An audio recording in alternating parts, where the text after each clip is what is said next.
సాధారణంగా మనం భగవంతుడి ముందు నిలబడినప్పుడు ప్రార్థనగా ఒక శ్లోకాన్ని చెప్తూ ఉంటాం. త్వమేవ మాతా చ పితా త్వమేవ, త్వమేవ బంధుస్య సఖా త్వమేవ, త్వమేవ విద్యా ద్రవిణం త్వమేవ, త్వమేవ సర్వం మమ దేవదేవ అంటుంటాం. ఈశ్వర, మీరే నాకు తల్లి, మీరే నాకు తండ్రి, మీరే నా స్నేహితుడు, మీరే నా బంధువు, మీరే నాకున్నటువంటి ద్రవ్యం, 1000 మాటలేలా, మీరే నాకు సమస్తం అని ఈశ్వరుణ్ణి ప్రార్థన చేస్తూ చెప్తాం. అది ఏ రూపం కానివ్వండి, ఈశ్వరుడి యొక్క రూపం ముందు నిలబడి ప్రార్థన చేసేటప్పుడు ఈ శ్లోకాన్ని అన్వయం చేస్తూ ఉంటాం. కానీ చమత్కారం ఏమిటంటే, భగవంతుని యొక్క స్వరూపాలకి కూడా తల్లి తండ్రి ఉంటూ ఉంటాయి. అలా ఉండే అవకాశం యథార్థానికి ఉండదు. ఎందుకుండదు అంటే, అది పరబ్రహ్మస్వరూపం కనుక. అందరికన్నా ముందున్నవాడు ఆయనే, ఎప్పటికీ ఉండేవాడు ఆయనే. ఆది మధ్యాంతరహితుడై ఉండేటటువంటి పరబ్రహ్మానికి ఒకనాడు పుట్టుక ఉండదు. పుట్టుక ఉండదు కాబట్టి గిట్టుట అన్న మాట కూడా అన్వయం కాదు. ఈ రెండూ ఉండవు కాబట్టి ఆయనకి తల్లి తండ్రి అనేటటువంటి మాటలు అన్వయం అయ్యే అవకాశం అసలు ఉండదు. ఒక తల్లికి తండ్రికి జన్మించడం అనేటటువంటి లక్షణం ఆయనకి ఉండవలసిన అవసరం లేనివాడు కనుక ఆయనకి తోబుట్టువులనేటటువంటి మాట కూడా అన్వయం కాదు. కానీ చమత్కారం ఏమిటంటే, ఒక్కొక్కసారి ప్రవర చెప్తూ ఉంటాం మనం వివాహంలోనూ. అక్కడ అలా ప్రవర చెప్పినట్టే భగవంతుని యందు కూడా బంధుత్వములు ఆరోపింపబడతాయి. శ్రీ మహాగణపతిని గురించి చెప్పినప్పుడు ఒక చిత్రమైనటువంటి శ్లోకం ఒకదాన్ని చెప్తారు. మాతామహ మహాశైలం మహస్తాత్ అపితామహం కారణం జగతాం వందే కంఠాదు పరివారణం అనే ఆ శ్లోకం. ఆ శ్లోకంలో ఆయన యొక్క ప్రవర చెప్తున్నారు. విఘ్నేశ్వరుడి ప్రవర చెప్తూ మాతామహ మహాశైలం అని మొదలుపెట్టారు. అసలు ఎప్పుడైనా ప్రవర చెప్తే ఎటువైపు నుంచి చెప్పాలి అంటే, తండ్రి వైపు నుంచి చెప్పాలి. ఫలానా వారి యొక్క మునిమనవడు, ఫలానా వారి యొక్క మనవడు, ఫలానా వారి యొక్క కుమారుడు అని చెప్తాం. ఆయనకున్నటువంటి లౌకికమైన పేరు ఇది అని.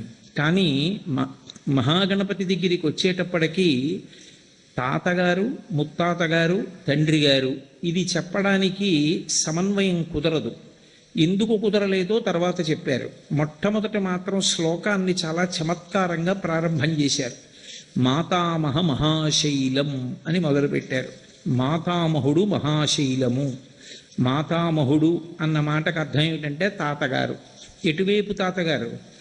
తల్లి వైపు నుంచి ఉన్నటువంటి తాతగారు, అంటే తల్లి యొక్క తండ్రి గారు. అసలు ప్రవర ఎటువైపు నుంచి చెప్పాలి? తండ్రి గారి దగ్గర నుంచి తండ్రి గారి తండ్రి గారు అంటే ముత్తాతతో మొదలు పెట్టాలి. పోని తండ్రి వైపు మొదలు పెట్టలేదు అని పోని ఉపేక్షిద్దామా అంటే, తల్లి వైపు మొదలుపెట్టి కూడా విఘ్నేశ్వరుడు యొక్క తల్లిగారి తండ్రి గారిని చెప్పారు. కానీ అసలు ఆయన ముత్తాత పేరు చెప్పలేదు. చెప్పకుండా ఒక విచిత్రమైనటువంటి ప్రవరతో ప్రారంభం చేశారు శ్లోకాన్ని. మాతామహ మహాశైలం, ఆయన తల్లి యొక్క తండ్రి ఒక మహాశైలము అన్నారు. మహాశైలము అంటే గొప్ప పర్వతము. ఎవరు ఆయన తల్లి యొక్క తండ్రి? ఆయన యొక్క తల్లికి తండ్రి అని చెప్పినప్పుడు తొందరపడిపోయి గబుక్కుని పార్వతీదేవి తండ్రి ఈయన అని చెప్పడం సాధ్యం కాదు. ఎందుకు సాధ్యం కాదు అంటే, అసలు ఆవిడ పూర్వజ, అందరికన్నా ముందు పుట్టినటువంటి తల్లి, అందరికన్నా ముందున్నది కాబట్టి ఆవిడికి తల్లి తండ్రి అన్న మాటలు అన్వయం కావు. పోని అప్పుడప్పుడు ఆవిడ నువ్వు నాకు కుమార్తెగా జన్మించాలని కోరుకున్నటువంటి వాళ్ళని అనుగ్రహించడానికి వాళ్ళకి కుమార్తెగా వచ్చింది. దక్షిణ దేశంలో మధురలో ఉండేటటువంటి మీనాక్షీదేవి మలయధ్వజుడనేటటువంటి రాజుకి కుమార్తెగా వచ్చింది. అలాగే కాత్యాయని అన్న పేరుతో కాత్యాయనునకు కుమార్తెగా వచ్చింది. అలాగే ఒకానొకప్పుడు పర్వతరాజపుత్రి పార్వతి అన్న పేరుతో వచ్చింది. ఇక్కడ చెప్తున్నటువంటి తండ్రి మహాశైలం, గొప్ప పర్వతము అంటున్నారు. అంటే పార్వతీదేవి యొక్క అంశని, పార్వతీదేవి యొక్క అవతారాన్ని ప్రస్తావన చేస్తున్నారు అన్నది సుస్పష్టం. ఆమె యొక్క తండ్రి మహాశైలం, హిమగిరి, హిమవంతుడు. ఏమిటి హిమవంతుని యొక్క గొప్పతనం అంటే, హిమవంతుడు ఇది నా గొప్పతనం అని ఎక్కడా చెప్పుకున్నట్టుగా మీకు పురాణాల్లో కనపడదు. నేను ఇంత గొప్పవాణ్ణి, మిగిలిన పర్వతాల కన్నా ఇదిగో నా యందు ఈ ప్రత్యేకమైన విశేషములు అన్వయమవుతాయన్న మాట ఆయనే చెప్పాడనడానికి ప్రబలమైన సాక్ష్యములు మీకు పురాణ వాంగ్మయమునందు కనపడవు. మరి మహాశైలం అన్న మాట ఎందుకు అనవలసి వచ్చింది? ఆ హిమవంతుని యొక్క భార్య అయిన మేనకాదేవి తన కడుపున పార్వతీదేవి పుట్టాలి అని గొప్ప నోములు నోచింది, వ్రతాలు పట్టి ఆమె సువాసిని పూజలు చేసింది చాలా కాలం పాటు. ఆమె సువాసిని పూజలు చేస్తే సంతసించినటువంటి పార్వతీదేవి ఆమెకు ప్రత్యక్షమై, నీకు ఒక వరం ఇస్తున్నాను, నేను నీ కడుపున పుడతాను అంది. నేను పుట్టడమే కాదు, నీకు 9 కుమారులను కూడా ఇస్తున్నానంది. అందుకే మైనాకుడు హిమవంతుడికి కుమారుడిగా వచ్చాడు. నేను నీ కడుపున పుడుతున్నానంది. సీతాదేవి అవతారంలో అయితే ఈమెయే పరబ్రహ్మస్వరూపిణి, ఈమెయే లక్ష్మి అని వాళ్ళకి తెలియదు. ఏమో ఈ పిల్ల ఇలా మాకు దొరికిందనుకున్నారు.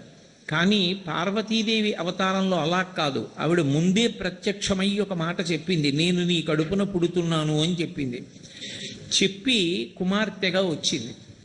కాబట్టి మాతామహ మహాశైలం. ఆ పార్వతీదేవి యొక్క తండ్రి హిమవంతుడు. హిమవంతుడు చేసుకున్నటువంటి అదృష్టం ఏమి అంటే, పార్వతీదేవి యొక్క తల్లిగారైనటువంటి మేనకాదేవి చేసినటువంటి పూజల వలన, ఆమె చేసినటువంటి తపస్సు వలన ఆమెకి కుమార్తెగా పార్వతీదేవి రావాలి కనుక ఆమె భర్త అయినటువంటి హిమవంతునకు కూడా కుమార్తెగానే రావాలి, తప్పదు. దంపతులకు కుమార్తెగా రావాలి. సాధారణంగా లోకంలో ఏమవుతుందంటే, భర్త యొక్క పుణ్యాన్ని అనుసరించి భార్య సంతానాన్ని పొందుతూ ఉంటుంది. కానీ ఇక్కడేమైందంటే, మేనకాదేవి చేసినటువంటి నోముల యొక్క ఫలితంగా హిమవంతునికి కుమార్తెగా పార్వతీదేవి వచ్చింది. వచ్చినటువంటిది ఎవరు? సమస్త లోకములను కన్న తల్లి. అటువంటి తల్లి ఒక పర్వతానికి కుమార్తెగా వచ్చింది. పర్వతానికి మనుష్యకాంత పుట్టేటటువంటి అవకాశం ఉంటుందా? అసలు ఉండనే ఉండదు. ఒకవేళ పుట్టినా ఏదో లౌకికంగా కొంతకాలం అలా ఉన్న శాశ్వతమైనటువంటి కీర్తిని గణింప చెయ్యగలిగినటువంటి తల్లి ఆవిర్భవించడం అసలు కుదరదు. కానీ హిమవంతుని యొక్క అదృష్టం ఒకటి ఉన్నది. ఏమిటి? అందుకని మహాశైలం అని పిలుస్తున్నారు. ఏమిటి హిమవంతుని యొక్క గొప్ప అదృష్టం అంటే, లోకంలో ఎవ్వరైనా సరే పార్వతీదేవి దగ్గరికి వెళ్ళినప్పుడు కేవలం కుమారుడిగా మాత్రమే నిలబడాలి. ఏ పురుషుడైనా అమ్మవారి మ్రోల నిలబడినప్పుడు నేను పురుషుడనన్న భావనతో నిలబడితే ఆమె కన్నులు ఎరుపెక్కుతాయని చెప్పారు శంకరాచార్యుల వారు. శివే శృంగారార్ధ్ర తదితరజనే కుత్సనపరా అన్నారు. నేను కూడా పురుషుణ్ణి అన్న భావనతో, మగవాణ్ణి అన్న భావనతో ఎవరైనా అమ్మవారి ముందుకెడితే ఆమె కన్ను ఎరుపెక్కుతుంది. మరి ఆమె ముందు ఎలా నించోవాలి? అమ్మా నేను నీ కుమారుడనన్న భావనతో మాత్రమే నించోవలసి ఉంటుంది. అందరూ అమ్మా నేను నీ కుమారుడను అని నించుంటారు. నువ్వు మాకు అమ్మా అని పిలుస్తారు. అమ్మా అని అమ్మవారిని పిలిచేటప్పుడు దంపతులు ఇద్దరు వెళ్ళి పిలిచినా, ఏదో మగవాడు అమ్మా అని పిలిచి తీరాలి కాబట్టి అమ్మా అని అంటున్నాను కాబట్టి నువ్వు అత్తాను అనడానికి అవకాశం ఏమి ఉండదు. భార్య కాని భర్త కాని ఇద్దరూ అమ్మవారి మ్రోల నిలబడినప్పుడు అమ్మా అనే పిలవాలి ఇద్దరూ కూడా. అందరూ అమ్మా అని ఏ తల్లిని పిలుస్తారో ఆ తల్లిని బిడ్డ అని పిలిచాడు హిమవంతుడు. ఇది లోకంలో అద్భుతమైనటువంటి పుణ్యం. ఆయన మాత్రమే చేసుకున్నటువంటి పుణ్యం. ఆమె అన్నపూర్ణగా పిపీలికాది పర్యంతానికి అన్నం పెడుతుంది. అందరికీ అన్నం పెట్టేటటువంటి అమ్మవారిని అమ్మ నువ్వు అన్నం తినమ్మా అని గడ్డం పట్టుకుని బతిమాలాడు. అందుకే శంకరాచార్యుల వారంతటి వారు సౌందర్యలహరిలో బహుశः అంత మురిసిపోయి శ్లోకంలో ఒక పాదాన్ని ప్రత్యేకంగా కేటాయించారు శంకర భగవత్పాదులు. ఒక అక్షరం చెప్పడం అంటే ఎంతో గొప్ప. అటువంటిది హిమవంతుడి గురించి ఒక పాదాన్ని చెప్పారు. కరాగ్రేణ స్పృష్టం తుహినగిరినా వత్సలతయా గిరీశే నోదస్తం ముహురధర పానాకులతయా కరగ్రాహ్యం శంభో ముఖముకుర వృంతం గిరిసుతే కథంకారం భ్రూమస్తవ చుబుకం ఔపమ్యరహితం అన్నారు. అమ్మ నీ చుబుకం అంటే నీ గడ్డం ఉందే, ఆ గడ్డం ఔపమ్యరహితం, దానికి ఉపమానం వెయ్యడం కుదరదమ్మా అన్నారు. ఎందుకు వెయ్యలేరట?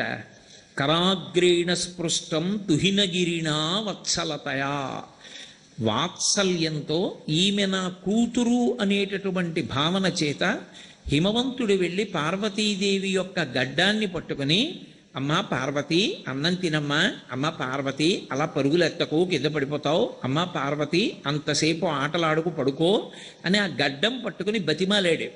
అందరూ అమ్మా అమ్మా అమ్మా అని వరాలు అడిగితే ఒక్క హిమవంతుడు మాత్రం ఆవిడ గడ్డం పట్టుకుని నా కూతురు అని ఆమెకి తాను పరిపాలకుడనని, ఆమె యోగక్షేమములను తాను చూడవలసిన వాడినని పొంగిపోయి ఒక తండ్రిగా నిలబడడానికి అవకాశం ఇచ్చి పలకరించడానికి అనువిచ్చినటువంటి గడ్డం ఆ గడ్డం పట్టుకుని బతిమాలాడు. పరమశివుడంతటి వాడు అమ్మవారి గడ్డం పట్టుకుని ముఖాన్ని పైకెత్తి తమకంతో ఆ ముఖంలోకి చూస్తాట. అమ్మా అంత గొప్ప గడ్డం అమ్మా, నీ గడ్డం దానికి ఉపమానం చెప్పడం ఎవరికి సాధ్యమమ్మా అన్నారు శంకరాచార్యుల వారు.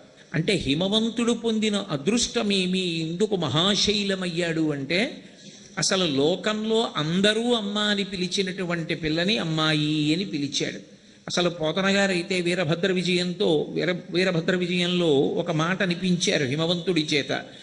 గిరిలలో ననొక్క గిరినైన నా పేరు వెలయచేసి తిట్లు జలజనయన, నీకు తండ్రినైతి నాకింత చాలదే ఇది మహాద్భుతంబు ఇందువదన అన్నాడు. లోకంలో నువ్వు నాకు కూతురు అయ్యావమ్మా, నా అదృష్టం నీలాంటి కూతురు ఉందంటారు. హిమవంతుడు అలా అనలేదు. గిరులలోనొక్క గిరినైన నా పేరు వెలయచేసి తిట్లు జలజనయన, ఓ తామర పువ్వుల వంటి కన్నులున్నటువంటి పార్వతి, నీకు నేను తండ్రినయ్యాను. నీకు తండ్రి అవడం సాధ్యమా? ఎందుకు సాధ్యం కాదు? అసలు ఆమెకి జన్మ లేదు, ఆమె జన్మ ఎత్తవలసిన అవసరం లేదు, ఆవిడ పుట్టదు. పుట్టవలసిన అవసరం లేని తల్లి మేనకా హిమవంతుల యందు ఉన్నటువంటి గౌరవం చేత వాళ్ళకి కుమార్తెగా వచ్చింది. నువ్వు కుమార్తెగా వచ్చావు కాబట్టి నేను తండ్రిని అయ్యాను. లోకంలో కర్మవశం చేత బిడ్డలు జన్మిస్తారు, తాను తల్లో తండ్రో అవుతూ ఉంటారు. కానీ నీకు తండ్రినవడం నేను చేసుకున్న పుణ్యం కాదమ్మా, నువ్వు నన్ను అనుగ్రహించడం వల్ల నీకు నేను తండ్రిని అయ్యాను. ఇప్పుడు నువ్వు అనుగ్రహించడం వల్ల నా కీర్తి ఎంత శాశ్వతత్వాన్ని పొందుతుంది అంటే, హైమవతి అన్న పేరు శాస్త్రమునందు వాంగ్మయమునందు శాశ్వతమైనటువంటి స్థానాన్ని పొంది హిమవంతుని యొక్క కుమార్తె అని పేరు వస్తోంది. కాబట్టి కేవలం నేను కొండని, ఇన్ని కోట్ల కొండలున్నాయి, ఇన్ని కొండలలో నా పేరే ఇంత కీర్తితో మిగిలిపోతోంది అంటే కేవలం నీకు తండ్రినవడం నా అదృష్టం అన్నాడు. నీకు తండ్రినైతి నాకింత చాలదే ఇది మహాద్భుతంబు ఇందువదన, ఇది మహాద్భుతమమ్మా. నిజంగా నీకు నేను తండ్రినవడం ఏమిటమ్మా? నేను తండ్రినవ్వలేదు, నువ్వు నాకు కూతురు అయ్యావు కాబట్టి తండ్రి అని పెంచుకుంటున్నాను. అది హిమవంతుని యొక్క హృదయం. కాబట్టి మహాశైలం పుట్టినది పార్వతీదేవే అన్న విషయం సుస్పష్టంగా తెలుసు హిమవంతుడికి. అందుకే పార్వతీదేవి పుట్టి చిన్న పిల్లగా పట్టుపావడా కట్టుకుని ఇంట్లో నడుస్తుంటే హిమవంతుడు మురిసిపోయాడు. ఇంత పెద్ద పర్వతం కూడా మంచుకొండ కరిగిపోయి ఆనందపడిపోయి బిడ్డ దగ్గరికి వెళ్ళి, నరదేవాసుర పూజితాంఘ్రియుగళ నారాయణీ శాంకరి నిశాచర దర్పోన్నత సంహరీ సదమలా చండార్చిని యోగిని తరుణి ఆగమవందిత భగవతి తల్లి జగన్మోహిని అని పిలుస్తూ అమ్మవారి యొక్క వైభవాన్నంతటినీ కూడా స్తోత్రం చేశాడు. అమ్మ నీలాంటి పిల్ల నాకు లభించడం అంటే, నాకు కుమార్తెగా రావడం అంటే నా జన్మజన్మల సౌభాగ్యం అమ్మా అని చెప్పుకున్నాడు. కాబట్టి మాతామహ మహాశైలం, వినాయకుని యొక్క తాతగారు, ముత్తాతగారి ప్రసక్తి లేదు. అసలు హిమవంతుని యొక్క తండ్రి ఆ ప్రసక్తి తీసుకురాలేదు. ఎందుచేత అంటే హిమవంతుడు విష్ణువాంశ సంభూతుడై వచ్చాడు అని శాస్త్రవాక్కు. అందుకే ఇక హిమవంతుని యొక్క తండ్రిని చెప్పలేదు. పార్వతీదేవి కళ్యాణంలో ప్రవర చెప్పాలి కాబట్టి కేవలం ప్రవర కోసమని మాత్రం హిమవంతుని యొక్క తండ్రి గురించి చెప్పారు. ఏదో త్రికూటాచలం యొక్క కుమారుడు హిమవత్ పర్వతం అని, హిమవత్ పర్వతం యొక్క కుమారుడు మళ్ళీ వేరొకరు ఉన్నారని మైనాకుడని చెప్పుకొచ్చారు తప్ప అసలు యథార్థానికి శాస్త్రీయంగా హిమవంతునకు తండ్రి ఈయన అని చెప్పడానికి సాధ్యం లేదు. అందుకే వినాయకుడి యొక్క తల్లిగారి వైపు నుంచి చెప్దామంటే అసలు ముత్తాతగారు తెలియదు. తెలిసున్నది ఎవరంటే తాతగారు ఒకరే, మాతామహ మహాశైలం. ఆయన తల్లి వైపు నుంచి తండ్రిని చెప్పారు. అసలు ప్రవర తండ్రి వైపు నుంచి కదా చెప్పాలి, మరి తండ్రి వైపు నుంచి ఎందుకు చెప్పలేదు? ఇప్పుడు చెప్తున్నారు, మహస్తాత్ అపితామహం. వినాయకుడు జ్యోతిస్వరూపుడు, వినాయకుడి తండ్రి అయినటువంటి పరమశివుడు జ్యోతిస్వరూపుడు. జ్యోతి అనేటటువంటి మాటని మీరు జాగ్రత్తగా అర్థం చేసుకోవాలి. ఏ సహస్రనామం మీరు చదవండి, ప్రతి సహస్రనామంలో అది ఏ దేవతా స్వరూపం కానివ్వండి ఒక నామం ఉంటుంది, పరంజ్యోతి అని. పరంజ్యోతి నపుంసక నామం. అంటే అసలు భగవంతుడు పురుషుడా స్త్రీయా నపుంసకుడా అంటే స్త్రీ పురుష నపుంసకం ముట్టియును కాక కర్మ గుణభేద సదసత్ప్రకాశికాక వెనుకనన్నుయుతానగు విభుతలంతు అంటారు పోతన గారు అష్టమస్కంధంలో. అలా అసలు భగవంతుడికి ఆడదా మగాడా నపుంసకుడా కర్మ క్రియా రూపమా అంటే ఎవరు చెప్పగలరు? ఎవరు చెప్పలేరు. అది ఒక జ్యోతిస్వరూపం. ఆ జ్యోతి ఏం చేస్తుంది అంటే అజ్ఞాన దాహకత్వంతో ఉంటుంది. తనని నమ్ముకున్నటువంటి వాడి అజ్ఞానాన్ని తీసేసి ఆయనని తనలో కలుపుకునేటటువంటి లక్షణం కలిగినదయ్యుండేటటువంటి మహత్తరమైన జ్యోతిస్వరూపం ఏది ఉన్నదో అదే తండ్రి అయినటువంటి పరమశివుని యొక్క స్వరూపం. అదే నిజానికి విఘ్నేశ్వరుని యొక్క స్వరూపం కూడా. విఘ్నేశ్వరుడు కూడా జ్యోతిస్వరూపుడే. కాబట్టి అటువంటి విఘ్నేశ్వరుడికి మహస్తాత్ అపితామహం, పితామహం అంటే తాతగారు. పరమశివుడికి తండ్రి చెప్పడం కుదరదు. ఇంకా పార్వతీదేవికి లౌకికంగా తండ్రి హిమవంతుడని చెప్పవచ్చు, పరమశివుడికి తండ్రిని చెప్పమంటే సాధ్యం కాదు.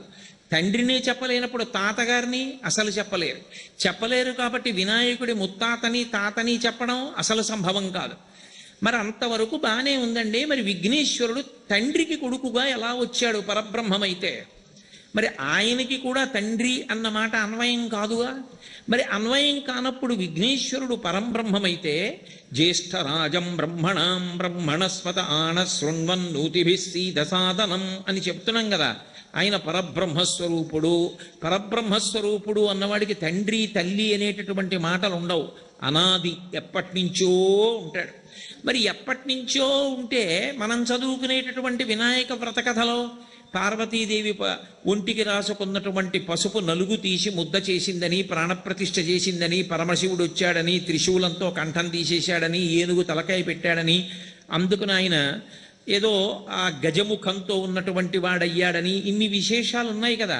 మరి ఆయన పరబ్రహ్మమైతే ఆయన జ్యోతిస్వరూపుడు కాబట్టి ఆయనకి తండ్రిని తాతని చెప్పడం కుదరదు అని తండ్రిని కూడా పరమశివుణ్ణి కూడా ఒక స్థాయిలో పక్కన పెట్టాలి అంటే ఎలా అన్వయం అంటే తాడేపల్లి రాఘవనారాయణ శాస్త్రి గారని మహానుభావుడు, ఆయన దీని గురించి ఒక అద్భుతమైన వ్యాఖ్య చేశారు ఒకప్పుడు.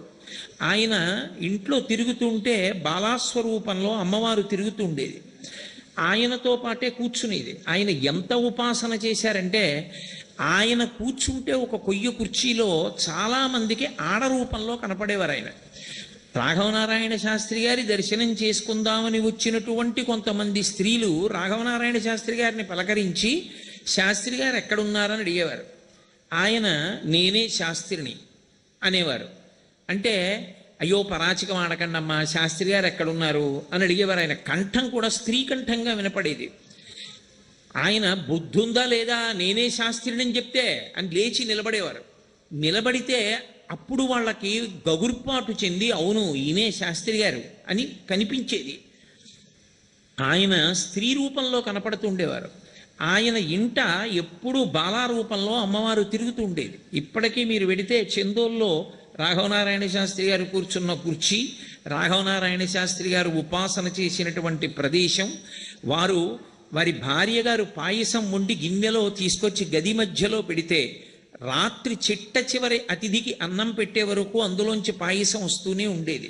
లేవనుకోకండి అటువంటి పాత్రలు.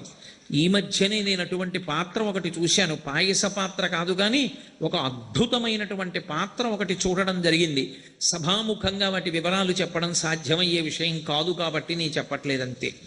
కాబట్టి ఆ పాత్రలో పాయసం పెడితే రాత్రి ఆఖరి అతిథి వచ్చి తినే వరకు ఆ పాయసం సరిపోతుండేది. మహానుభావుడు అంతటి బాలా ఉపాసన చేసినటువంటి వారు ఆయన ఒకరోజు రాత్రి పడుకున్నారు. పడుకుంటే అమ్మవారు అక్కడే కూర్చుంది గుమ్మం మీద. ఆ గుమ్మం దగ్గర ఉన్న అరుగు లాంటి దాని మీద కూర్చుంది. ఆయన అటు తిరిగి పడుకుని మళ్ళీ ఇటు తిరిగారు.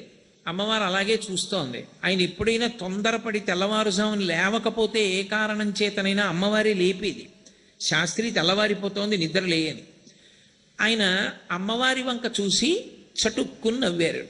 నవ్వి ఇటు తిరిగి పడుకున్నారు. అమ్మవారికి కోపం వచ్చింది. పడుకునింటున్నవాడివి, కునుకొస్తున్నవాడివి కళ్ళు తెరిచి నన్ను చూసి ఎందుకు నవ్వావో, అదేదో వెటకారంగా ఉందా నవ్వు, ఎందుకు నవ్వావో చెప్పన్నారు అని అమ్మవారు అంటే రాఘవనారాయణ శాస్త్రి గారు అన్నారు, నీ చెప్తా, కానీ నీ చెప్పిన తర్వాత శాస్త్రి ఇలా చెప్పావని నువ్వేం అనుకోకూడదన్నారు. అంటే చెప్పు పర్వాలేదండి ఆవిడ. ఏం లేదమ్మా, నాకు ఎందుకు నవ్వు వచ్చిందంటే నువ్వు పెళ్లి చేసుకుని పిల్లల్ని కన్నావా, పిల్లల్ని కని పెళ్లి చేసుకున్నావా అని అడిగారు. శాస్త్రి అంత మాట అన్నావోయ్, ఎవరో తెలివి తక్కువవాడు అన్నాడంటే పర్వాలేదు, నీ వంటి వాడి నోటి వెంట ఈ మాట రావచ్చా, ఎందుకన్నావు ఈ మాట అని అడిగింది. అమ్మ, మరి పార్వతీ కళ్యాణంలో గణపతి పూజ చేశారుగా మీరు, ఉన్నాడుగా విఘ్నేశ్వరుడు, అంటే పెళ్లికి ముందే నీకు కొడుకున్నాడా, లేకపోతే పెళ్లి తర్వాత కొడుకుని కన్నావా, నాకు ఈ విషయం గురించి జ్ఞాపకానికి వచ్చి నవ్వొచ్చిందమ్మా అన్నారు. అమ్మవారంది, నీ నోటి వెంట వచ్చిన ఈ మాట లోకంలో ప్రచారం అయిపోతుంది, చాలా ఇబ్బంది తీసుకొస్తుంది. శాస్త్రి వెంటనే ఇందులో ఉన్నటువంటి రహస్యం ఏమిటో కూడా నువ్వే చెప్పండి అంటే శాస్త్రి గారు, వ్యాసుణ్ణి పిలమ్మ, తేజోరూపుడై వస్తాడు చెప్తానన్నారు. వ్యాసుడు ఎందుకు, నేనున్నానుగా చెప్పంది ఆవిడ. ఆయనే వ్రాసుకున్నారు పుస్తకం. అంటే అప్పుడు రాఘవనారాయణ శాస్త్రి గారు ఒక మాట చెప్పారు. విఘ్నేశ్వరుడు అనేకమైనటువంటి రూపాలని అవతారంగా తీసుకున్నాడు. అవతారము అంటే క్రిందికి దిగి వచ్చుట అని. అనేకమైనటువంటి ప్రయోజనాల కోసం అనేక రూపాలని తీసుకున్నాడు. అసలు యథార్థానికి ఆయన ఎప్పుడున్నాడు అంటే, పరమశివుడు ఎప్పుడున్నాడో విఘ్నేశ్వరుడు కూడా అప్పుడే ఉన్నాడు. ఎందుకున్నాడు అంటే ఒక్కటే కారణం. విఘ్నేశ్వరుడికి స్థానం ఏది అంటే మూలాధార చక్రం. ఎవరి మూలాధార చక్రంలో ఉంటాడు ఆయన? పరమశివుని యొక్క మూలాధార చక్రంలో ఉంటాడు. అంటే పైనుంచి కింది వరకు ఉండేటటువంటి వెన్నుపాములో కింద ఉన్నటువంటి చక్రంలో గణపతి ఉంటారు. అంటే పరమశివుడు ఎప్పుడున్నాడని మీరు అనుకుంటున్నారో అప్పుడే గణపతి కూడా ఉన్నారు. అప్పుడే ఉన్నటువంటి గణపతి, అప్పుడే ఉన్నటువంటి వినాయకుడు అనేకమైనటువంటి రూపములను స్వీకరించాడు. ఎందుకు స్వీకరించాడు అంటే ఒక్కొక్కసారి ఒక్కొక్క ప్రయోజనాన్ని లోకానికి సాధించి పెట్టడం కోసం ఆయన వచ్చాడు. కాబట్టి మహస్తాత్, నువ్వు ఒక జ్యోతిస్వరూపుడివి, అనాదిగా ఉన్నటువంటి వాడివి, వాళ్ళ కొత్తగా వచ్చినటువంటి వాడివి కావు. నువ్వు జ్యోతిస్వరూపుడవు, నీ తండ్రి జ్యోతిస్వరూపుడు. ఇక మీకు మళ్ళీ తల్లిదండ్రులు ఎవరు చెప్పగలరు? ఏదో లౌకికంగా కొంతవరకు నువ్వు పార్వతీ పరమేశ్వరుల కడుపున వినాయకుడన్న పేరుతో వచ్చిన వాడవు కనుక నీ తండ్రి పరమశివుడని కొంతవరకు నిర్ధారించడం సాధ్యం అవుతుందేమో, కానీ పరమశివుని యొక్క తండ్రిని చెప్పడం ఎవరికీ సాధ్యం కాదు. అసలు అది సంభవం అయ్యే విషయమే కాదు. ఇంకా ఒక మాట అనొచ్చు, శివుడు ఎప్పుడున్నాడో అప్పుడే ఆయన మూలాధార చక్రంలో అన్న మాట అనొచ్చు. శివుడి తల్లిదండ్రులు, అసలు ఆ మాట అన్వయం కానే కాదు. అందుకే మీరు శివమహాపురాణం జరిగితే పార్వతీ కళ్యాణం జరుగుతున్నప్పుడు పార్వతీదేవి యొక్క ప్రవర చెప్పగలిగారు, కానీ పరమశివుడి యొక్క ప్రవర చెప్పడం కుదరలేదు. కుదరకపోతే బ్రహ్మస్థానంలో కూర్చున్నవాడు సాక్షాత్తు చతుర్ముఖ బ్రహ్మగారే కూర్చున్నారు. ఆయనకే పరమశివుడి యొక్క తండ్రి ఎవరో అర్థం కాక హిమవంతుడి వంక తిరిగి అడిగాడు, కన్యాదానం చేస్తున్నావు కదా, నువ్వు కనుక్కొని ఉండాలి కదా, ఆయన తల్లిదండ్రులు ఎవరో, ఆయన తండ్రి ఎవరో చెప్పన్నాడు. ప్రవర చెప్తాను. ఏమో నాకేం తెలుసు, నాకు కూడా తెలియదు పరమశివుడి తండ్రి ఎవరో అన్నారు. శ్రీ మహావిష్ణువుని అడిగారు. ఏమో నాకన్నా ముందు నుంచి ఉన్నవాడైనా, నాకెక్కడ తెలుస్తుంది, నాకు తెలియదు అన్నాడు. మరి ఎవరికీ తెలియకపోతే ఎవరు చెప్తారు అంటే నారదుడి దగ్గరికి వెళ్ళారు. నారదుడు వీణ వాయించుకుంటూ కూర్చుని ఉన్నాడు. వెళ్ళి వీణ పట్టుకుని, ఏమయ్యా బుద్ధుందా లేదా, ప్రవర చెప్పక మేమందరం బాధపడుతుంటే వీణ వాయించుకుంటామేమిటన్నారు. మీ అమాయకత్వం తప్ప పరమశివుడికి తండ్రి తాత ముత్తాతనా? అలా ఉండే అవకాశం కుదురుతుందా? కుదరదు. ఆయన నాదస్వరూపుడు, అందరికన్నా ముందున్నవాడు ఆయనే. అందుకే ఆయనకి ప్రవర చెప్పాలంటే సాధ్యం కాదు. కాబట్టి ఇంకా ఒక్కటే పని చెయ్యాలి, ఆయనకున్నటువంటి నామాలే తీసి ఆ నామాలలోనే కొన్ని నామాలు ముత్తాతని తాతని తండ్రిని చెప్పాలి తప్ప కొత్తగా ఆయనకి తాతని తండ్రిని తీసుకురావడం ఎవరికీ సాధ్యం కాదన్నారు. మరి ప్రవర చెప్పేటప్పుడు గోత్రం, అందుకే నిర్గుణ, నిరంజన, నిర్వికల్ప నిరాఖ్యాత నిరామయ పంచారుషేయ ప్రవరాన్విత పరమశివ గోత్రస్య అని చెప్పారు. అసలు పరమశివ గోత్రంలో ఉన్నటువంటి ఋషులు ఎవరు అంటే నిర్గుణ స్వరూపాల్ని 5 చెప్పారు. చెప్పి ఇటువంటి పంచారుషేయ ప్రవరాన్విత పరమశివ గోత్రస్య పరమశివశర్మణో నప్త్రే, పరమశివుడు అనబడేటటువంటి ఆయన ఈ పిల్లవాడికి ముత్తాత. ఎవరా పరమశివుడు? పెళ్లి కొడుకే. అంతకన్నా చెప్పడానికి అవకాశం లేదు. అందుకని పరమశివశర్మణో నప్త్రే. బాగుంది. ఆయన ముత్తాత గారు పరమశివుడు. తర్వాత మరి తాతగారెవరు అంటే తాతగారెవరు అనేటప్పటికన్నారు సదాశివశర్మణ పౌత్రాయ, సదాశివుని యొక్క పౌత్రుడు. సదాశివుడు ఎవరు? సదాశివుడు ఒకడు, పరమశివుడు ఒకడు, ఇన్ని ఉండవు, ఆయనే. కాబట్టి ఇంకో పేరు మార్చారు, సదాశివశర్మణ పౌత్రాయ. మరి ఎవరబ్బాయి? విశ్వనాథ శర్మణ పుత్రాయ, విశ్వనాథ శర్మ గారి యొక్క పుత్రుడు. మరి ఈ అబ్బాయి పేరేమిటి? అఖిలాండకోటి బ్రహ్మాండనాయకాయ తత్వాతీతాయ ఆదిమధ్యాంతరహితాయ కైలాసపుర నివాసాయ అని చిట్ట చివరికి వచ్చేటప్పటికి శ్రీ విశ్వేశ్వర శర్మణే వరాయ అన్నారు. విశ్వేశ్వర శర్మ అనపడేటటువంటి పేరు కలిగినటువంటి వరుడు అన్నారు. నిజంగా అసలు ఆయన పేర్లే తీసుకెళ్లి ముందుకి ముత్తాత తాత తండ్రి అని తీసుకురావాలి తప్ప ఆయనకి ముత్తాత తాత తండ్రి లౌకికంగా ఉండే అవకాశం ఉందా? లేనే లేదు. ఆయన జ్యోతిస్వరూపుడు. ఆయన ఎలా జ్యోతిస్వరూపుడో విఘ్నేశ్వరుడు కూడా అలాగే జ్యోతిస్వరూపుడు. పరమశివ గోత్రంలో ఉన్నటువంటి ఋషులు ఎవరు అంటే నిర్గుణ స్వరూపాల్ని 5 చెప్పారు. చెప్పి ఇటువంటి పంచారుషేయ ప్రవరాన్విత పరమశివ గోత్రస్య పరమశివశర్మణో నప్త్రే, పరమశివుడు అనబడేటటువంటి ఆయన ఈ పిల్లవాడికి ముత్తాత. ఎవరా పరమశివుడు? పెళ్లి కొడుకే. అంతకన్నా చెప్పడానికి అవకాశం లేదు. అందుకని పరమశివశర్మణో నప్త్రే. బాగుంది. ఆయన ముత్తాత గారు పరమశివుడు. తర్వాత మరి తాతగారెవరు అంటే తాతగారెవరు అనేటప్పటికన్నారు సదాశివశర్మణ పౌత్రాయ, సదాశివుని యొక్క పౌత్రుడు. సదాశివుడు ఎవరు? సదాశివుడు ఒకడు, పరమశివుడు ఒకడు, ఇన్ని ఉండవు, ఆయనే. కాబట్టి ఇంకో పేరు మార్చారు, సదాశివశర్మణ పౌత్రాయ. మరి ఎవరబ్బాయి? విశ్వనాథ శర్మణ పుత్రాయ, విశ్వనాథ శర్మ గారి యొక్క పుత్రుడు. మరి ఈ అబ్బాయి పేరేమిటి?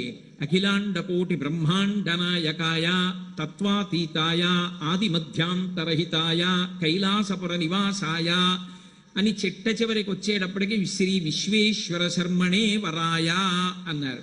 విశ్వేశ్వర శర్మ అనపడేటటువంటి పేరు కలిగినటువంటి వరుడు అన్నారు. నిజంగా అసలు ఆయన పేర్లే తీసుకెళ్లి ముందుకి ముత్తాత తాత తండ్రి అని తీసుకురావాలి తప్ప ఆయనకి ముత్తాత తాత తండ్రి లౌకికంగా ఉండే అవకాశం ఉందా? లేనే లేదు. ఆయన జ్యోతిస్వరూపుడు. ఆయన ఎలా జ్యోతిస్వరూపుడో విఘ్నేశ్వరుడు కూడా అలాగే జ్యోతిస్వరూపుడు. కాబట్టి ఇప్పుడు ఆయన ప్రవర చెప్పేటప్పుడు అందుకే మహస్తాత్ అపితామహం, తాత లేడు అన్నారు. తాత లేడు, తండ్రి ఉన్నాడు. ఆ తాత లేని తండ్రి ఎక్కడి నుంచి వస్తాడు అంటే అసలు తాత మాట చెప్పడానికి అవకాశం లేనివాడు తండ్రిగా ఉన్నాడు. అంటే ఆయన ఎటువంటి జ్యోతిస్వరూపుడో ఆదిమధ్యాంతరహితుడో గణపతి కూడా అటువంటి ఆదిమధ్యాంతరహితుడు అని దాని అర్థం. కాబట్టి అటువంటి వాడు కనుక అపితామహం, ఆయన యొక్క తాత తండ్రి వైపు నుంచి చెప్పడం సంభవం అయ్యేటటువంటిది కాదు. కానీ ఒక్క మాట చెప్పారు, మహస్తాత్ అపితామహం కారణం జగతాం వందే. ఆయన ఈ జగత్తులకన్నిటికీ కూడా కారణమై ఉన్నాడు. అంటే అసలు ఈ జగత్ అనేటటువంటిది ఎక్కడి నుంచి వచ్చిందో దానికంతటికీ కారణముగా ఉన్నటువంటి వస్తువు ఒకటి ఉన్నది. ఆ వస్తువు లేకపోతే ఇవన్నీ రావు. ఆ వస్తువు నుండి ఇవన్నీ వచ్చాయి. అలా చెప్పబడేటటువంటి పరబ్రహ్మస్వరూపమైన జ్యోతిస్వరూపమైనటువంటిది ప్రారంభంలో ఏది ఉన్నదో అదే గణపతి యొక్క స్వరూపము. అందుకే ముత్తుస్వామి దీక్షితుల వారిని సంగీత వాగ్గేయకార త్రయంలో మహానుభావుడు. ఆయన గణపతి మీద చేసినటువంటి కీర్తన లోకంలో హరికథలు చేయనివ్వండి, గాత్ర కచేరీ చేయనివ్వండి, లేకపోతే వైణికులు కానివ్వండి, ఎవరు కానివ్వండి, ఆయన ఎన్నో కీర్తనలు చేశారు మహాగణపతి మీద. ఎన్నో కీర్తనలు చేసిన ఆయన చేసినటువంటి ఒక కీర్తనని మాత్రం ప్రార్థనా కీర్తనగా స్వీకరిస్తూ ఉంటారు. వాతాపి గణపతిం భజే అన్న కీర్తనని. వాతాపి అనేటటువంటిది పల్లవులు పరిపాలించినప్పుడు దక్షిణ దేశంలో వాళ్ళ యొక్క రాజధాని. ఆ వాతాపి అన్న క్షేత్రంలో విఘ్నేశ్వరుడు వెలిశాడు. ఆ విఘ్నేశ్వర స్వరూపం మహోత్కృష్టమైనటువంటి స్థితిలో ఉంటుంది.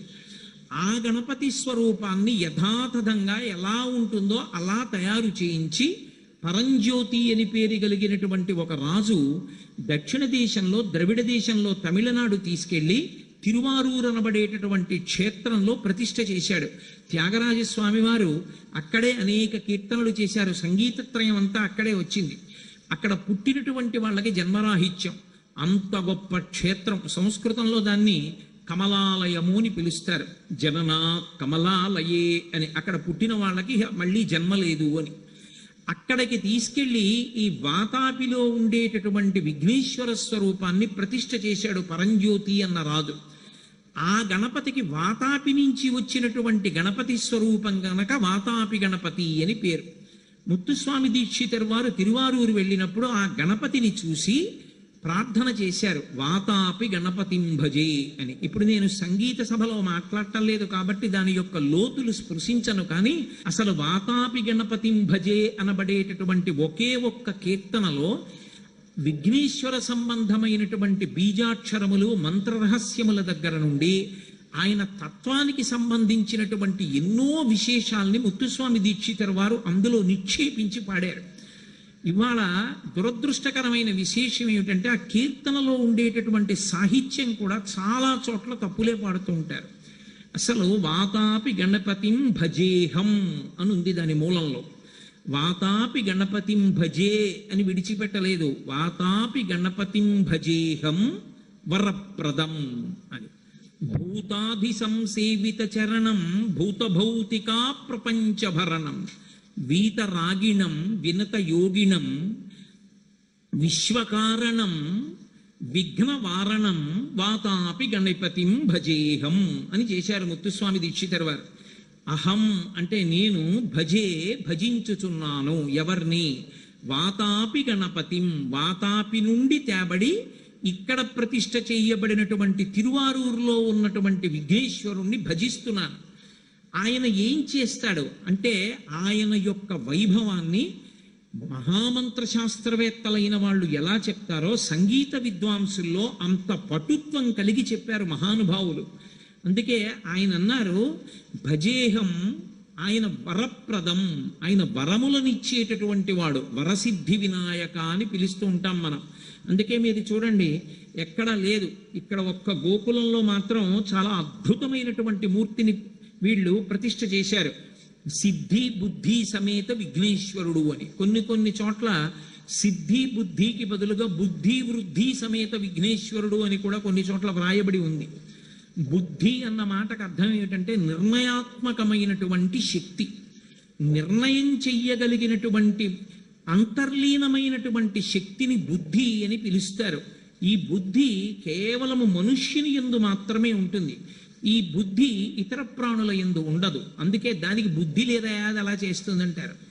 మనసు ఏదో ఒక కోరికని, ఏదో ఒక సంకల్పాన్ని చెప్తూనే ఉంటుంది. అసలు మనస్సు అన్న మాటకు అర్థం ఏమిటంటే సంకల్ప వికల్ప సంఘాతము అని. అది సంకల్పం చేస్తుంది, వికల్పం చేస్తుంది, వదిలిపెట్టేస్తుంది.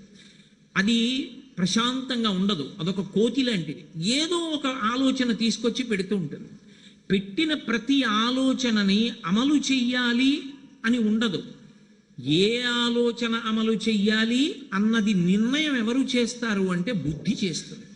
ఆ బుద్ధి దేవతల యొక్క అనుగ్రహంతో నింపబడి ఉన్నంత కాలం భగవంతుడి వైపుకి, ధర్మం వైపుకి నడుస్తుంది.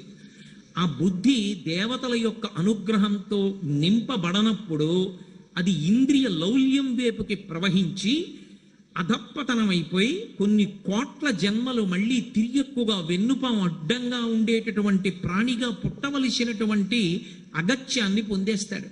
అందుకే ఆ బుద్ధిని బలం చేయమని అడుగుతాం. మీరు ఎంత పూజ చేశారన్న దానితో సంబంధం ఉండదు. మీరు ఏం చేసినా చిట్ట చివరి మాత్రం ఒకటే అడుగుతారు. ఏమిటి అడుగుతారు అంటే మీరు ఎవరిని పూజ చెయ్యండి, ఆ రూపాన్ని పిలుస్తారు. ఏదో దుర్గమ్మని పూజ చేశారనుకోండి, కాత్యాయనాయ విద్మహే కన్యకుమారి ధీమహి తన్నో దుర్గి ప్రచోదయాత్, మా బుద్ధులను ప్రచోదనము చేయుగాక, ప్రచోదనము చేయుగాక, ప్రచోదనము చేయుగాక. ఏ పూజ చేయండి చిట్ట చివర లఘుగాయత్రితో పూర్తవుతుంది. లఘుగాయత్రి వేదప్రోక్తము. ఏ దేవతా స్వరూపాలు ఆరాధనీయములో దానికి లఘుగాయత్రి వేదం చెప్తుంది. ఆ లఘుగాయత్రితోటి పూర్తి చేస్తాం. అంటే ప్రచోదయాత్ అంటే నా బుద్ధి ప్రేరేపింపబడుగాక, నా బుద్ధి నిశ్చయం చేస్తుంది కాబట్టి మనసు చెప్పిన ప్రతి ఆలోచనని అంగీకరించకుండుగాక. ఏది నన్ను భగవంతుడి వైపుకి తీసుకెడుతుందో ఆ నిర్ణయాన్నే బుద్ధి చేసే బలాన్ని పొందుగాక. ఎందుకని మనసు ఇంద్రియముల యొక్క లౌల్యం వైపుకి ఆలోచనలు తీసుకొస్తుంది. వాడి సౌమ్యం పోయింది, ఏదో ఉపన్యాసం చెప్తాడు, ఎందుకు లేదు, హాయిగా ఇంట్లో కూర్చుంటే చక్కగా టీవీలో మంచి ఏదో సీరియల్ వస్తోందంటుంది. కాదు కాదు, నేను అక్కడికి వెళ్ళవలసిందే, ఆ సభకి వెళ్ళాలి, భగవంతుడి గురించి వినాలి, విఘ్నేశ్వరుడి దర్శనం చెయ్యాలి, ఆ ప్రాంగణంలో కూర్చోవాలి గణపతి నవరాత్రులు అని మనసు చెప్పినది కాదని శరీరాన్ని దేవాలయానికి వెళ్ళేటట్టుగా నియంత్రణ చేసి నిర్ణయం చెయ్యగలిగినటువంటి అధికారము కలిగినటువంటి ప్రచోదన వ్యవస్థకు బుద్ధి అని పేరు. ఆ బుద్ధి విఘ్నేశ్వరానుగ్రహం ఉన్నవాడికి మాత్రమే విఘ్న రూపంగా, అంటే భగవంతుని పొందడం అనేటటువంటి సిద్ధికి విఘ్నం వస్తున్నప్పుడు ఆ విఘ్నాన్ని తొలగించి భగవంతుడి వైపుకి నడిపించగలిగినటువంటి వాడు విఘ్న నాయకుడైనటువంటి వినాయకుడు. ఆయన యొక్క శక్తి స్వరూపంగా బుద్ధి సిద్ధి చెప్పబడతారు. మనకి ఎప్పుడైనా సరే ఆర్షధర్మంలో ఒక రహస్యం ఉంటుంది. దేవతల యొక్క భార్యని చెప్పినప్పుడు లౌకికంగా వాళ్ళు ఆడవాళ్ళు ఏదో భార్యాస్థానంలో కూర్చున్న వాళ్ళని మీరు అనుకోకూడదు. భార్య అన్న పేరుతో ఎప్పుడైనా చెప్తే పక్కన కూర్చున్నటువంటి పురుష స్వరూపంలో ఉన్నటువంటి దేవత యొక్క శక్తి అని గుర్తు. బ్రహ్మగారి యొక్క శక్తి సరస్వతి, అంటే విద్య, విజ్ఞానము ఆయన యొక్క శక్తి. ఎప్పుడు ఆయన వేదం చదువుతూ ఉంటాడు 4 ముఖాలతోటి. స్థితికారుడైన శ్రీ మహావిష్ణువు యొక్క శక్తి లక్ష్మి. అసలు లక్ష్మి లేని వాడు పరిపాలన ఏం చేస్తాడు? లక్ష్మిని ఇవ్వాలి, ఎవరినైనా శిక్షించాలనుకున్నప్పుడు తీసేయాలి. ఈ రెండూ తీయగలడు కాబట్టి విష్ణువు యొక్క శక్తి లక్ష్మి. సర్వలోకములను లయం చేసుకోవాలి, జ్ఞానం ఇచ్చి మోక్షం ఇవ్వాలి. ఇవి చెయ్యాలి కాబట్టి పటుత్వ శక్తి అయినటువంటి అమ్మవారు హ్రీంకార స్వరూపిణిగా హరుని యొక్క ఇల్లాలై ఉంటుంది. ఒకే ఆదిశక్తి 3 రూపాలతో ముగ్గురికి ఇల్లాలి రూపంలో ఉంటుంది. ఉండడానికి కారణం ఏమిటి అంటే అది వాళ్ళ వాళ్ళ యొక్క శక్తి స్వరూపాలు. శక్తి స్వరూపాల్ని స్త్రీ స్వరూపంగా మనకి చూపిస్తారు. అందుకే ఎప్పుడైనా మధ్యలో ఒక మూర్తి పురుష స్వరూపం ఉండి ఆయన భార్యలు ఉంటే చేతిలో తామర మొగ్గలు పట్టుకుని ఇద్దరూ కూడా మధ్యలో ఉన్న స్వామి వైపుకి తామర మొగ్గ పట్టుకుని ఒరుగుతారు. ఒరిగితే ఆయన ఇల్లాళ్ళు అని గుర్తది.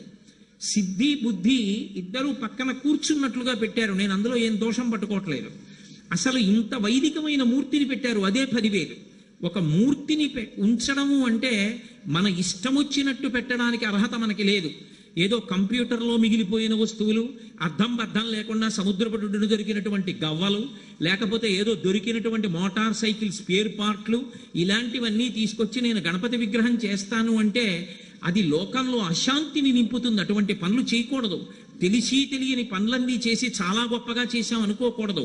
ఉపాసన వేరు, నీ ఉండేటటువంటి తెలివితేటలు వేరు.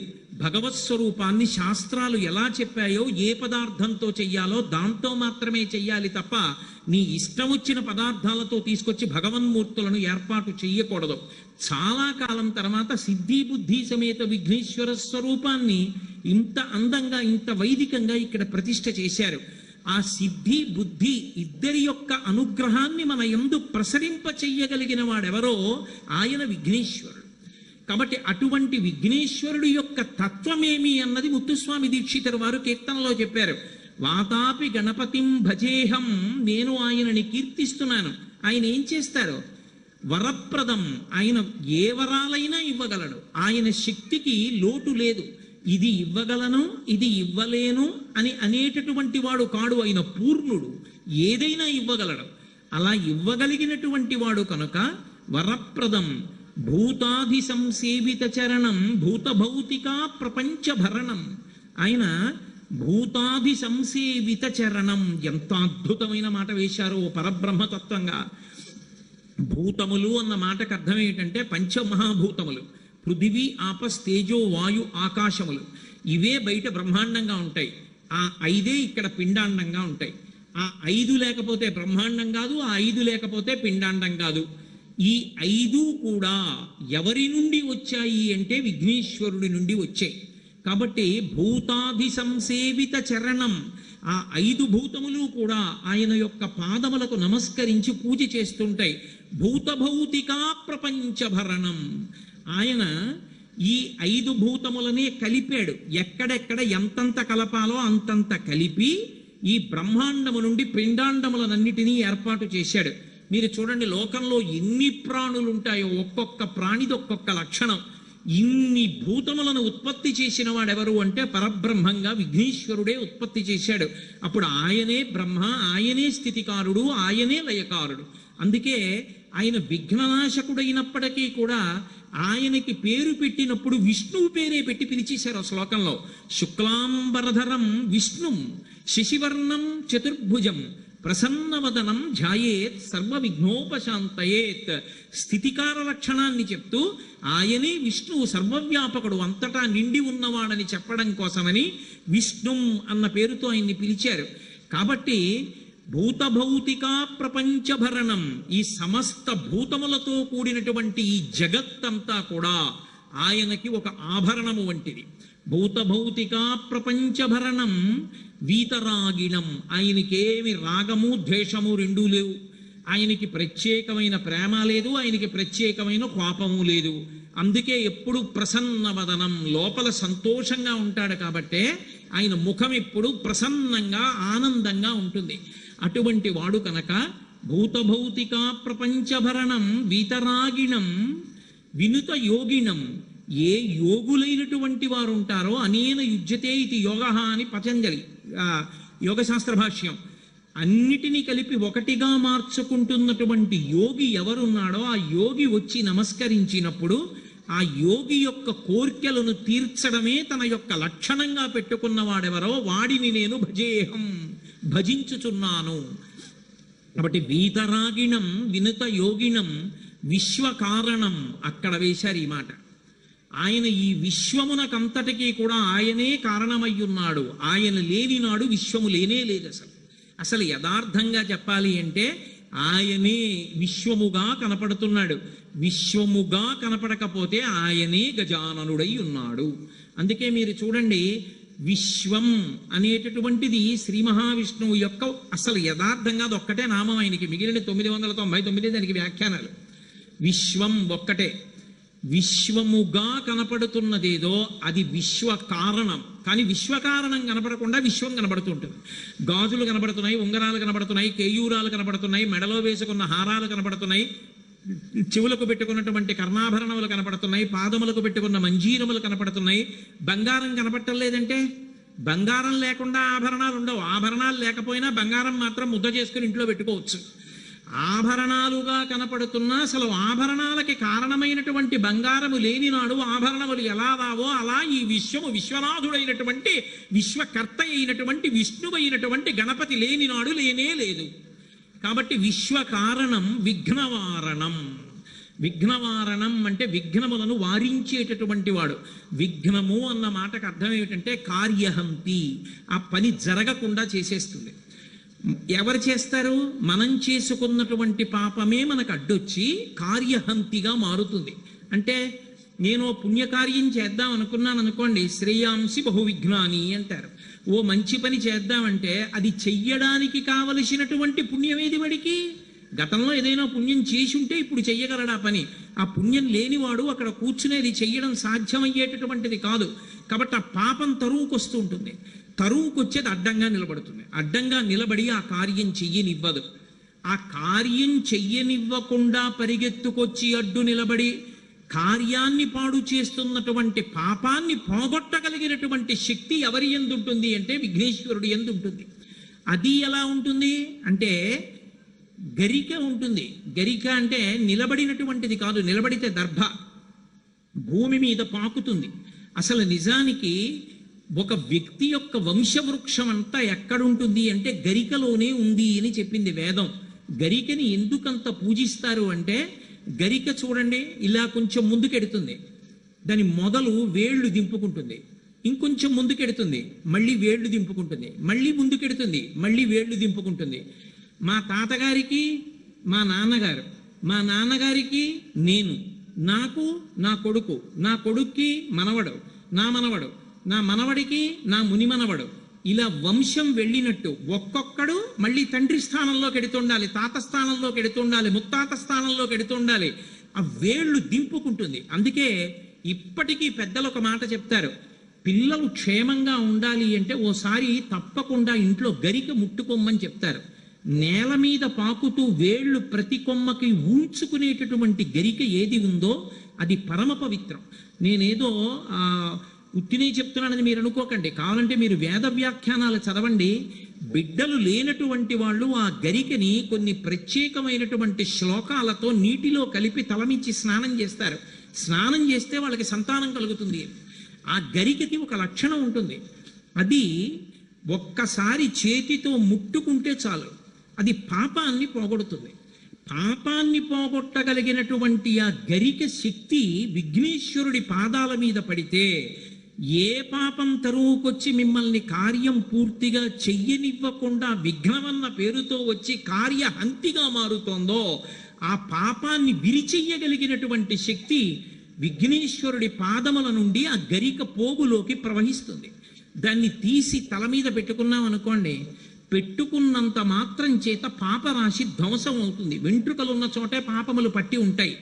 ధ్వంసమైతే ఉత్తరే శుభకర్మణ్య విఘ్నమస్తు, తర్వాత చేసేటటువంటి శుభకర్మయందు విఘ్నము రాకుండుగాక.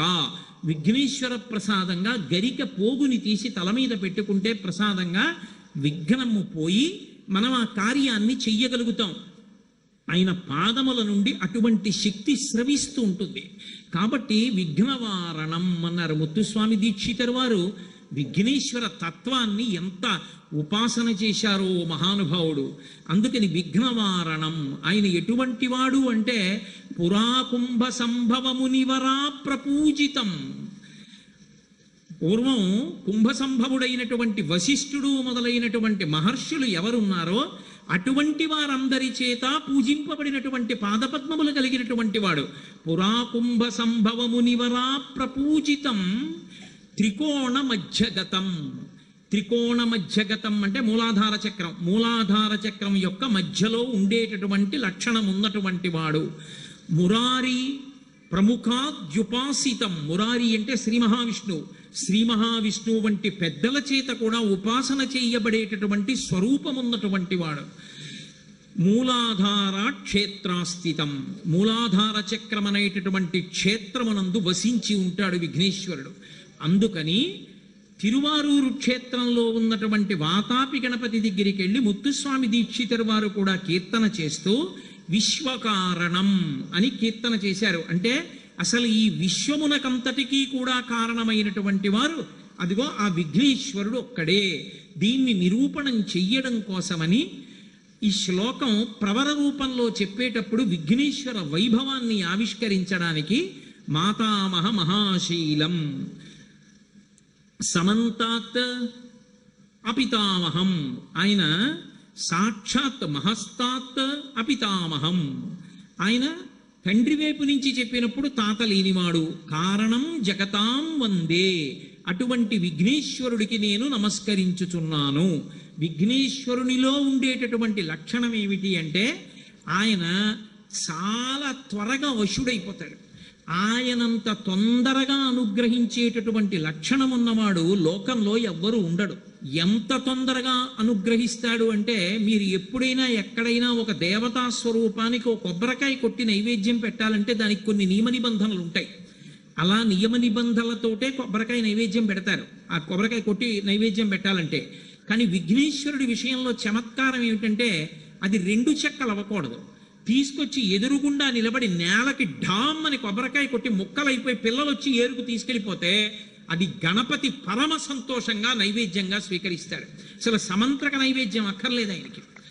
ఒకానొకప్పుడు నడిచే దేవుడిని పేర్గాంచినటువంటి కంచికామకోటి పీఠాధిపత్యం వహించినటువంటి మహాస్వామి వారు చాతుర్మాస్యంలో ఉండి విఘ్నేశ్వరుడి గుడికెడుతున్నారు. గుడికెడుతుంటే ఎవరో తీసుకొచ్చి గుడి ముందు కొబ్బరికాయ కొట్టారు. ఎక్కడో ఆడుకుంటున్న పిల్లలందరూ పరిగెత్తుకుంటూ వచ్చేసి ఆ కొబ్బరి ముక్కలు ఏరుకుంటున్నారు. ఆ ఏరుకోవడంలో మహాస్వామి వారిని ముట్టుకోబోయారు. వాళ్ళు ముట్టుకోపోతే పక్కనున్న శిష్యులు అదిలించారు, విరే విరే విరే స్వామి మీద పడతారా ఏమిరా అని. అంటే అందులో ఒక పిల్లవాడు లేచన్నాడు, విఘ్నేశ్వరుడు మా కులదైవం, మేము ఆయన సొత్తు, ఆయన ప్రసాదం తినాలి, మహాస్వామి కాదు, ఎవరడ్డొచ్చినా అంతే, మాది హక్కది అన్నాడు. మహాస్వామి శిష్యుల్ని పిలిచన్నారు. వాడు చెప్పింది యథార్థం, వాళ్ళకి మనం కూడా అడ్డెళ్ళకూడదు. కొబ్బరికాయ కింద కొడితే వాళ్ళు తీసుకుంటే విఘ్నేశ్వరుడికే దక్కుతుంది, కాబట్టి అలాగే కొట్టాలి కొబ్బరికాయ, కాబట్టి వాళ్ళకి అడ్డెళ్ళకండి అన్నారు. అంత తొందరగా అనుగ్రహించేటటువంటి లక్షణం ఉన్నవాడు. మిగిలినటువంటి దేవతా స్వరూపాలకి ఆగమం ప్రకారం దేవాలయం కట్టాలనే నిబంధన ఉంది. విఘ్నేశ్వరుడి దగ్గరికి వచ్చేటప్పటికీ మీరు ఒక గది కట్టి గదిలో విఘ్నేశ్వరుణ్ణి పెట్టచ్చు. అది కూడా కాదు, అసలు ఒక చెట్టు కింద విఘ్నేశ్వరుణ్ణి జంటనాగుల రూపంలో ఉన్న సుబ్రహ్మణ్యుణ్ణి ప్రతిష్ఠ చేస్తారు. ద్రవిడ దేశంలో చాలా ఎక్కువ. శిశిర ఋతువులో పైనున్న ఆకులు రాలి ఆయన మీద పడితే దాన్ని ఆయన పూజగా స్వీకరించేస్తుంటాడు. సూర్యకిరణాలు చంద్రకిరణాలు పడితే పొంగిపోతూ ఉంటాడు. అంతలా కూర్చునేటటువంటి లక్షణం ఉన్నవాడు, అంత తేలికగా అనుగ్రహించేటటువంటి వాడు మహానుభావుడైనటువంటి విఘ్నేశ్వరుడు ఒక్కడే. ఏమీ తెలియని తనమని చెప్పినప్పుడు ఇద్దరిని చెప్తారు. ఒకటి ఆడవాళ్ళు, రెండు పిల్లలు.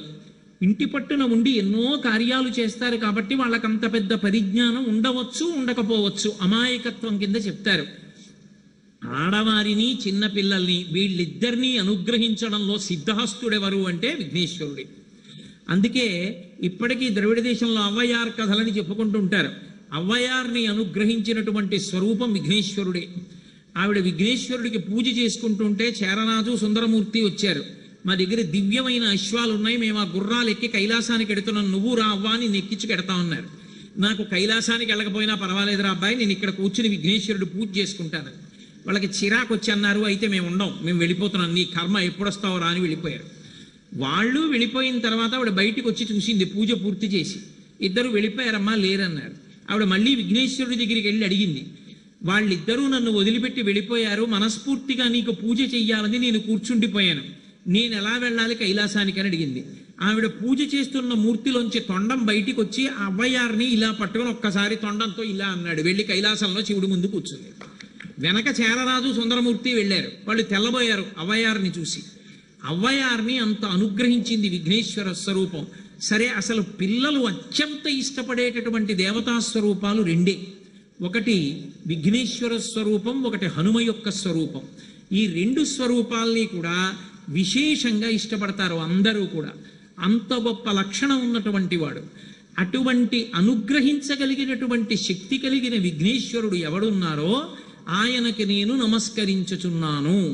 మిగిలినటువంటి దేవతలకి ఆరాధన చేస్తే అబ్బో చాలా పెద్ద పెద్ద కల్పాలు ఉంటాయి, మన ఇష్టం వచ్చినట్టు మనం పూజలు చేస్తామంటే కుదరదు.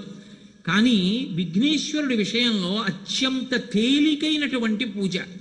ఆయన దగ్గరికి వెళ్ళి వేళ్ళు ఇలా మడిచి చివర ఈ మధ్యలో ఉండేటటువంటి వాటితోటి ఇలా 3 సార్లు కొట్టుకుంటే ఆయన మురిసిపోతాడు.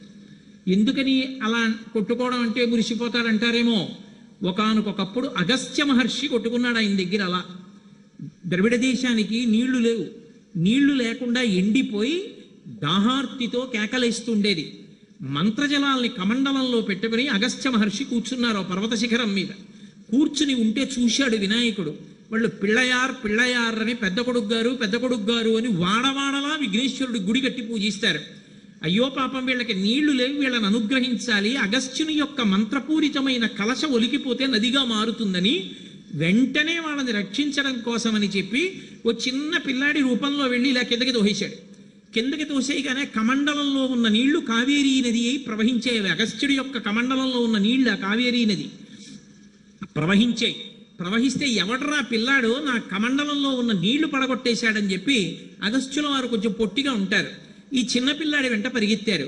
పరిగెత్తి ఆయన విఘ్నేశ్వర రూపాన్ని పొంది నించుండిపోయాడు.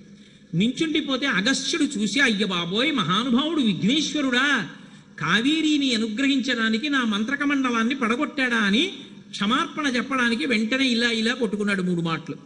అప్పటి నుంచి వరం ఇచ్చాడు, ఎవరు ఏ దోషం చేసినా నా దగ్గరికి వచ్చి 3 మాటలు కొట్టుకుంటే వాళ్ళ యొక్క పాపాలు తీసేస్తానన్నాడు. అంతటి సులభుడు. ఆయన దగ్గరికి వెళ్ళినప్పుడు ఒక్క 3 గుంజీలు తీస్తే చాలు, పరవశించిపోతాడు. ఈ ఎడం చెయ్యి ఇలా పెట్టి కుడి చెయ్యి దాని మీద పెట్టి 2 చెవులు పట్టుకుని ఒక్క 3 గుంజీలు తీస్తే చాలు, పొంగిపోతాట. ఎక్కడి నుంచి వచ్చింది ఈ లక్షణం అని అడిగారు. మరుగన్ మరుమగన్ అని ద్రవిడ దేశంలో పిలుస్తుంటారు. మురుగన్ మరుమగన్ అని. మురుగన్ అంటే సుబ్రహ్మణ్యుడు, మరుమగన్ అంటే మేనల్లుడు, అల్లుడు. సుబ్రహ్మణ్యుడిని విష్ణువు యొక్క కూతురు వల్లి దేవసేనకిచ్చి పెళ్లి చేశారు. అందుకని శ్రీ మహావిష్ణువు యొక్క ఇల్లాలైనటువంటి ఆ లక్ష్మీదేవి విఘ్నేశ్వరుడికి అత్తయ్య. అలాగే శ్రీ మహావిష్ణువు యొక్క చెల్లెలు పార్వతీదేవి, నారాయణి నారాయణ. అందుకే విష్ణువు నలుపు, పార్వతీదేవి నలుపు. మరి విఘ్నేశ్వరుడు పార్వతీదేవి యొక్క కుమారుడు కనుక శ్రీ మహావిష్ణువుకి మేనల్లుడు అవుతాడు. మేనమామల ముద్దు మేలైన ముద్దు. ఓసారి ఎందుకో వైకుంఠానికి తీసుకెళ్ళాడు. మేనల్లుడు కదూ, సంతోషంగా తీసుకెళ్ళి అక్కడ సుదర్శన చక్రం పెట్టుకున్నాడు. ఇదేమిటో బాగుందని తీసి తొండంలో కింద పెట్టి మింగేశాడు. అయ్యబాబోయ్, ఇది శత్రు సంహారకమైనటువంటి సుదర్శన చక్రం రా, దీన్ని మింగేశాడు పిల్లాడని ఎలా బయటికి తెప్పించాలో అర్థం కాక విష్ణువు మొట్టమొదట ఆ పిల్లాడి ముందు ఇలా చెవులు పట్టుకుని గుంజీలు తీశారు. గుంజీలు తీస్తే మామయ్య అదేమిటి అంత విచిత్రంగా కిందకి మీదకి ఊగుతున్నామని పడిపడి పకపకా నవ్వాడు. ఆ నవ్వడంలో పొలమారి లోపల ఉన్న సుదర్శన చక్రాన్ని పైకి కక్కాడు. పైకి కక్కడానికి విష్ణువుకి సాధనంగా ఆనాడు గుంజీలు తీశాడు కనుక ఎవరు గుంజీలు తీస్తారో వాళ్ళని చూసి సంతోషించి అనుగ్రహిస్తూ ఉంటాడు. ఇప్పటికీ మీరు పాండిచేరి వెడితే పాండిచేరి రోడ్డు అంతా కూడా గుంజీలు తీస్తూనే కనపడతారు మీకు. విఘ్నేశ్వరుడి యొక్క పూజ అంత తేలిక. ఆయనకి ఏం అక్కర్లేదు, కాస్త ఒక్క గరికపోగు తీసుకెళ్ళి ఆయన పాదాల మీద వేస్తే చాలు, పరమప్రసన్నుడవుతాడు. ఒక గరికపోగు భక్తితో తెచ్చిన పాదాల మీద పెట్టరా అంటే మాని 2500 కేజీల లడ్డూ తీసుకొచ్చి క్రేన్తో నీ చేతిలో పెడతానంటే ఎవడేం చెప్పగలడు? ఒక్క గరికపోగు పెట్టరా అని ఆయన అంటున్నాడు. ఆయన చెప్పిన పని చేయడం నేర్చుకుంటే అందరం తరిస్తాం. కాబట్టి కారణం జగతాం వందే కంఠాదు పరివారణం. కంఠానికి పై భాగంలో వారణం. వారణం అంటే ఏనుగు. ఆ ఏనుగు యొక్క ముఖం పైన ఉన్నవాడు. మిగిలినటువంటి శరీరం అంతా నరుడి యొక్క శరీరం ఎలా ఉంటుందో అలాగే ఉంటుంది. ఏనుగుకి ఒక లక్షణం ఉంది. ప్రధానంగా ఏనుగు యొక్క గొప్పతనం అంతా ఎక్కడుంది అంటే దాని బుద్ధి బలం. చాలా విశేషమైనటువంటి బుద్ధి కలిగినటువంటి ప్రాణులలో ఏనుగు ఒకటి. అందుకే విఘ్నేశ్వరుడు మీరు ఎప్పుడైనా చూడండి, ఈ దేశానికి ఎన్ని రకాలుగా ఎన్ని విధాలుగా ఆయన రక్షణ చేశాడో మహానుభావుడు. అసలు ఈ దేశం పూజామందిరం ప్రపంచానికి అంతటికీ కూడా. ఇక్కడ దీన్ని పూజామందిరంగా ఉంచుకుంటే ఇక్కడ చేసేటటువంటి ఆరాధన, ఇక్కడ చేసేటటువంటి తపస్సు, ఇక్కడ చేసేటటువంటి ఉపాసన వలన ప్రపంచమంతా కూడా సౌఖ్యంగా ఉంటుంది. ఇంట్లో పవిత్రమైనటువంటి పంచాయతనం ఎక్కడుండాలి? పూజామందిరంలో ఉంటుంది. పూజామందిరంలోకి వెళ్ళి యజమాని కూర్చుని చేసినటువంటి పూజ చేత ప్రీతి చెందిన భగవంతుని యొక్క అనుగ్రహం వల్ల మిగిలిన గదులన్నిటిలో ఉండవలసిన ఐశ్వర్యము, ఉండవలసిన వాళ్ళు ఉండి యజమాని శాంతిగా ఉంటాడు. ప్రపంచానికంతటికీ పూజామందిరం భారతదేశం. ఇటువంటి భారతదేశంలో ఉండవలసినటువంటి అద్భుతమైనటువంటి స్వరూపాలు దేశపు ఎల్లలు దాటి వెళ్ళిపోతున్నప్పుడు ఇది పూజామందిరం, కర్మభూమి, ఇది దాటి వెళ్ళకూడదని ఇక్కడ ఉంచినటువంటి వాడు విఘ్నేశ్వరుడే. ఒకానొకప్పుడు రావణాసురుడు పరమశివుని యొక్క ఆత్మలింగాన్ని తీసుకెళ్ళిపోతుంటే గోకర్ణం దాకా వచ్చేసరికి సంధ్యావందనం చేసుకునే వేళ అయింది. దీన్ని పట్టుకునే పిల్లవాడు ఎవరైనా దొరికితే బాగుండు అనుకుంటే ఓ చిన్న పిల్లవాడి రూపంలో వచ్చి 3 మార్లు పిలుస్తాను, నాకు బరువు అనిపిస్తే రాకపోతే కింద పెట్టేస్తానన్నాడు. ఆ లింగం కింద పెడితే ఇక కదలదు. అలాగే వచ్చేస్తానని వెళ్ళి స్నానం చేసి అర్ఘ్యం ఇస్తుంటే ఇక తను కదలలేడు కదా అని అప్పుడు అరిచాడు, రావణ రావణ రావణ అని. 3 మాటలు అయిపోయింది, నువ్వు రాలేదని కింద పెట్టేశాడు. విఘ్నేశ్వరుడు కింద పెట్టేశాడు కాబట్టి పరమశివుని యొక్క ఆత్మలింగం భారతదేశపు ఎల్లలు దాటకుండా గోకర్ణ క్షేత్రంలో మనకి దక్కింది. అలాగే ఒకనాడు రామచంద్రమూర్తి యొక్క ఆరాధన సంపుటంలో ఉన్నటువంటి రంగనాథ స్వామిని రాక్షసుడైనటువంటి విభీషణుడు ఎంత ధర్మాత్ముడైనా ఆయన తీసుకుని వెళ్ళిపోతూ ఇక దక్షిణ సముద్రాన్ని దాటి కాంచనలంకకి వెళ్ళిపోతాడు. వెళ్ళిపోతున్నప్పుడు కావేరీ నది ఒడ్డుకి వెళ్ళేటప్పటికీ ఉభయ కావేరి అంటారు. అక్కడ రాక్ఫోర్ట్ దేవాలయం మీదకెక్కి చూస్తే అక్కడ కావేరీ చీలి కనపడుతుంది. అక్కడికి వెళ్ళేటప్పటికి రంగనాథ స్వామి మూర్తి భారతదేశం దాటి వెళ్ళిపోకుండా మళ్ళీ పిల్లవాడి రూపంలో వెళ్ళి రంగనాథ స్వామిని చేతిలో పట్టుకొని పిలిచేటప్పటికి రాలేదని, 3 మాటలు పిలిచేటప్పటికి రాలేదన్న నెపంతో ఆ విగ్రహాన్ని అక్కడికి పెట్టేసినటువంటి వాడు విఘ్నేశ్వరుడు. విభీషణుడు ఊరుకున్నాడు కానీ రావణాసురుడు ఊరుకోలేదు. ఎంత పని చేశావు రా పిల్లాడా, శివలింగాన్ని ఇక్కడ పెట్టేశామని నెత్తి మీద ఒక్క ముట్టికే కొట్టాడు. కొడితే అంత విఘ్నేశ్వరుడి తలకాయకి బొప్పి కట్టి చిన్న సొట్ట పడింది. ఆ చిన్న సొట్ట పడినటువంటి విఘ్నేశ్వర మూర్తి మీకు ఇప్పటికీ గోకర్ణంలో ఉంటుంది. గోకర్ణ క్షేత్రంలో మీరు ఆ విఘ్నేశ్వర దేవాలయ దర్శనానికి వెళ్ళి తల మీద కొంచెం చేయి పెట్టిలా తడివి చూస్తే చిన్న గుంతలా కనపడుతుంది. ఏమిటండి అది అని అడిగారు అనుకోండి, అభిషేకం చేస్తే అందులో నీళ్లు నించుంటాయి, చిన్న బట్ట పెట్టి ఒత్తుతూ ఉంటారు. రావణాసురుడు మొట్టికాయ కొడితే చిన్న సొట్టబడిందండి అంటాడు. మహానుభావుడు రంగనాథ స్వామిని అలాగే ఆ గోకర్ణంలో ఉండవలసినటువంటి ఆత్మలింగాన్ని రెండిటినీ అక్కడే ఉంచి భారతదేశపు ఎల్లలు దాటకుండా ఆపి భారతదేశం కర్మభూమి పూజామందిరము అని దీని యొక్క వైశిష్ట్యాన్ని పవిత్రతని మరింత పెంచినటువంటి అద్భుతమైనటువంటి స్వరూపము ఆ విఘ్నేశ్వరుడి యొక్క స్వరూపం. అందుకే పైన ఆ కంఠాదు పరివారణం, కంఠం పైకి వచ్చేటప్పటికి గజముఖంతో ఉంటాడాయన. గజముఖము అంటే ఏదో సామాన్యమైన ముఖము అని అనుకోకండి. గజ అనేటటువంటి మాటకి ఒక లక్షణం ఉంది.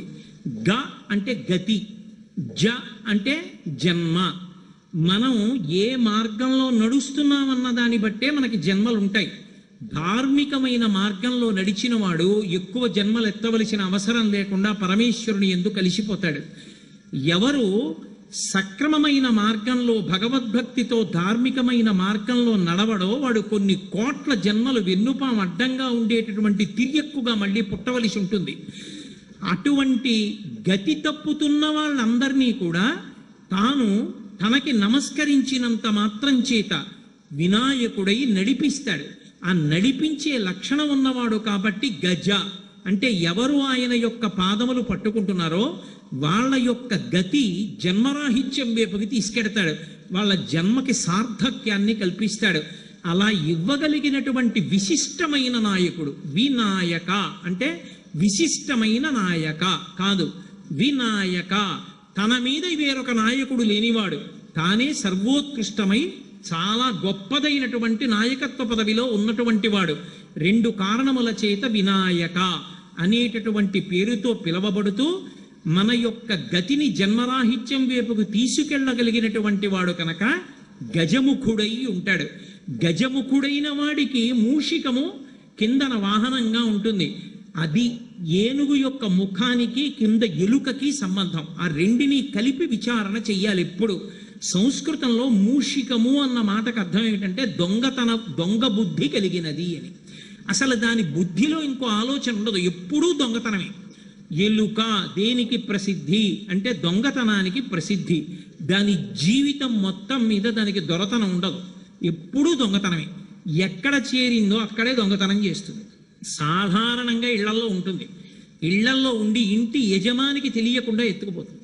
మీరు చూడండి, అలా వచ్చి ఇలా ముఖం కదిపి ఇలా చూసి చటుక్కునొచ్చి అక్కడ ఉన్న చిన్న గిన్నో చెంచాయో పట్టుకుని వెళ్ళిపోతూ ఉంటుంది. పట్టుకెళ్ళిపోయి కింద కలువులో పెట్టి దాస్తూ ఉంటుంది. దొంగలు పూర్వం, ఇప్పుడంటే దొంగలకు కూడా తెలివి మీరిపోయారు కానీ పూర్వం దొంగలు భూమిని తవ్వి అందులోనే దాచిపెడుతుండేవారన్నీ. గొయ్యి తీసి ఆ గోతి కన్నంలో దాచుకోవడం ఎలుకకి అలవాటు. అందుకే సంస్కృతంలో మూషికము అంటే ఏమిటంటే దొంగ బుద్ధి కలిగినది. దొంగ బుద్ధి అని దేనికి పేరంటే అన్నీ భగవంతుడివి.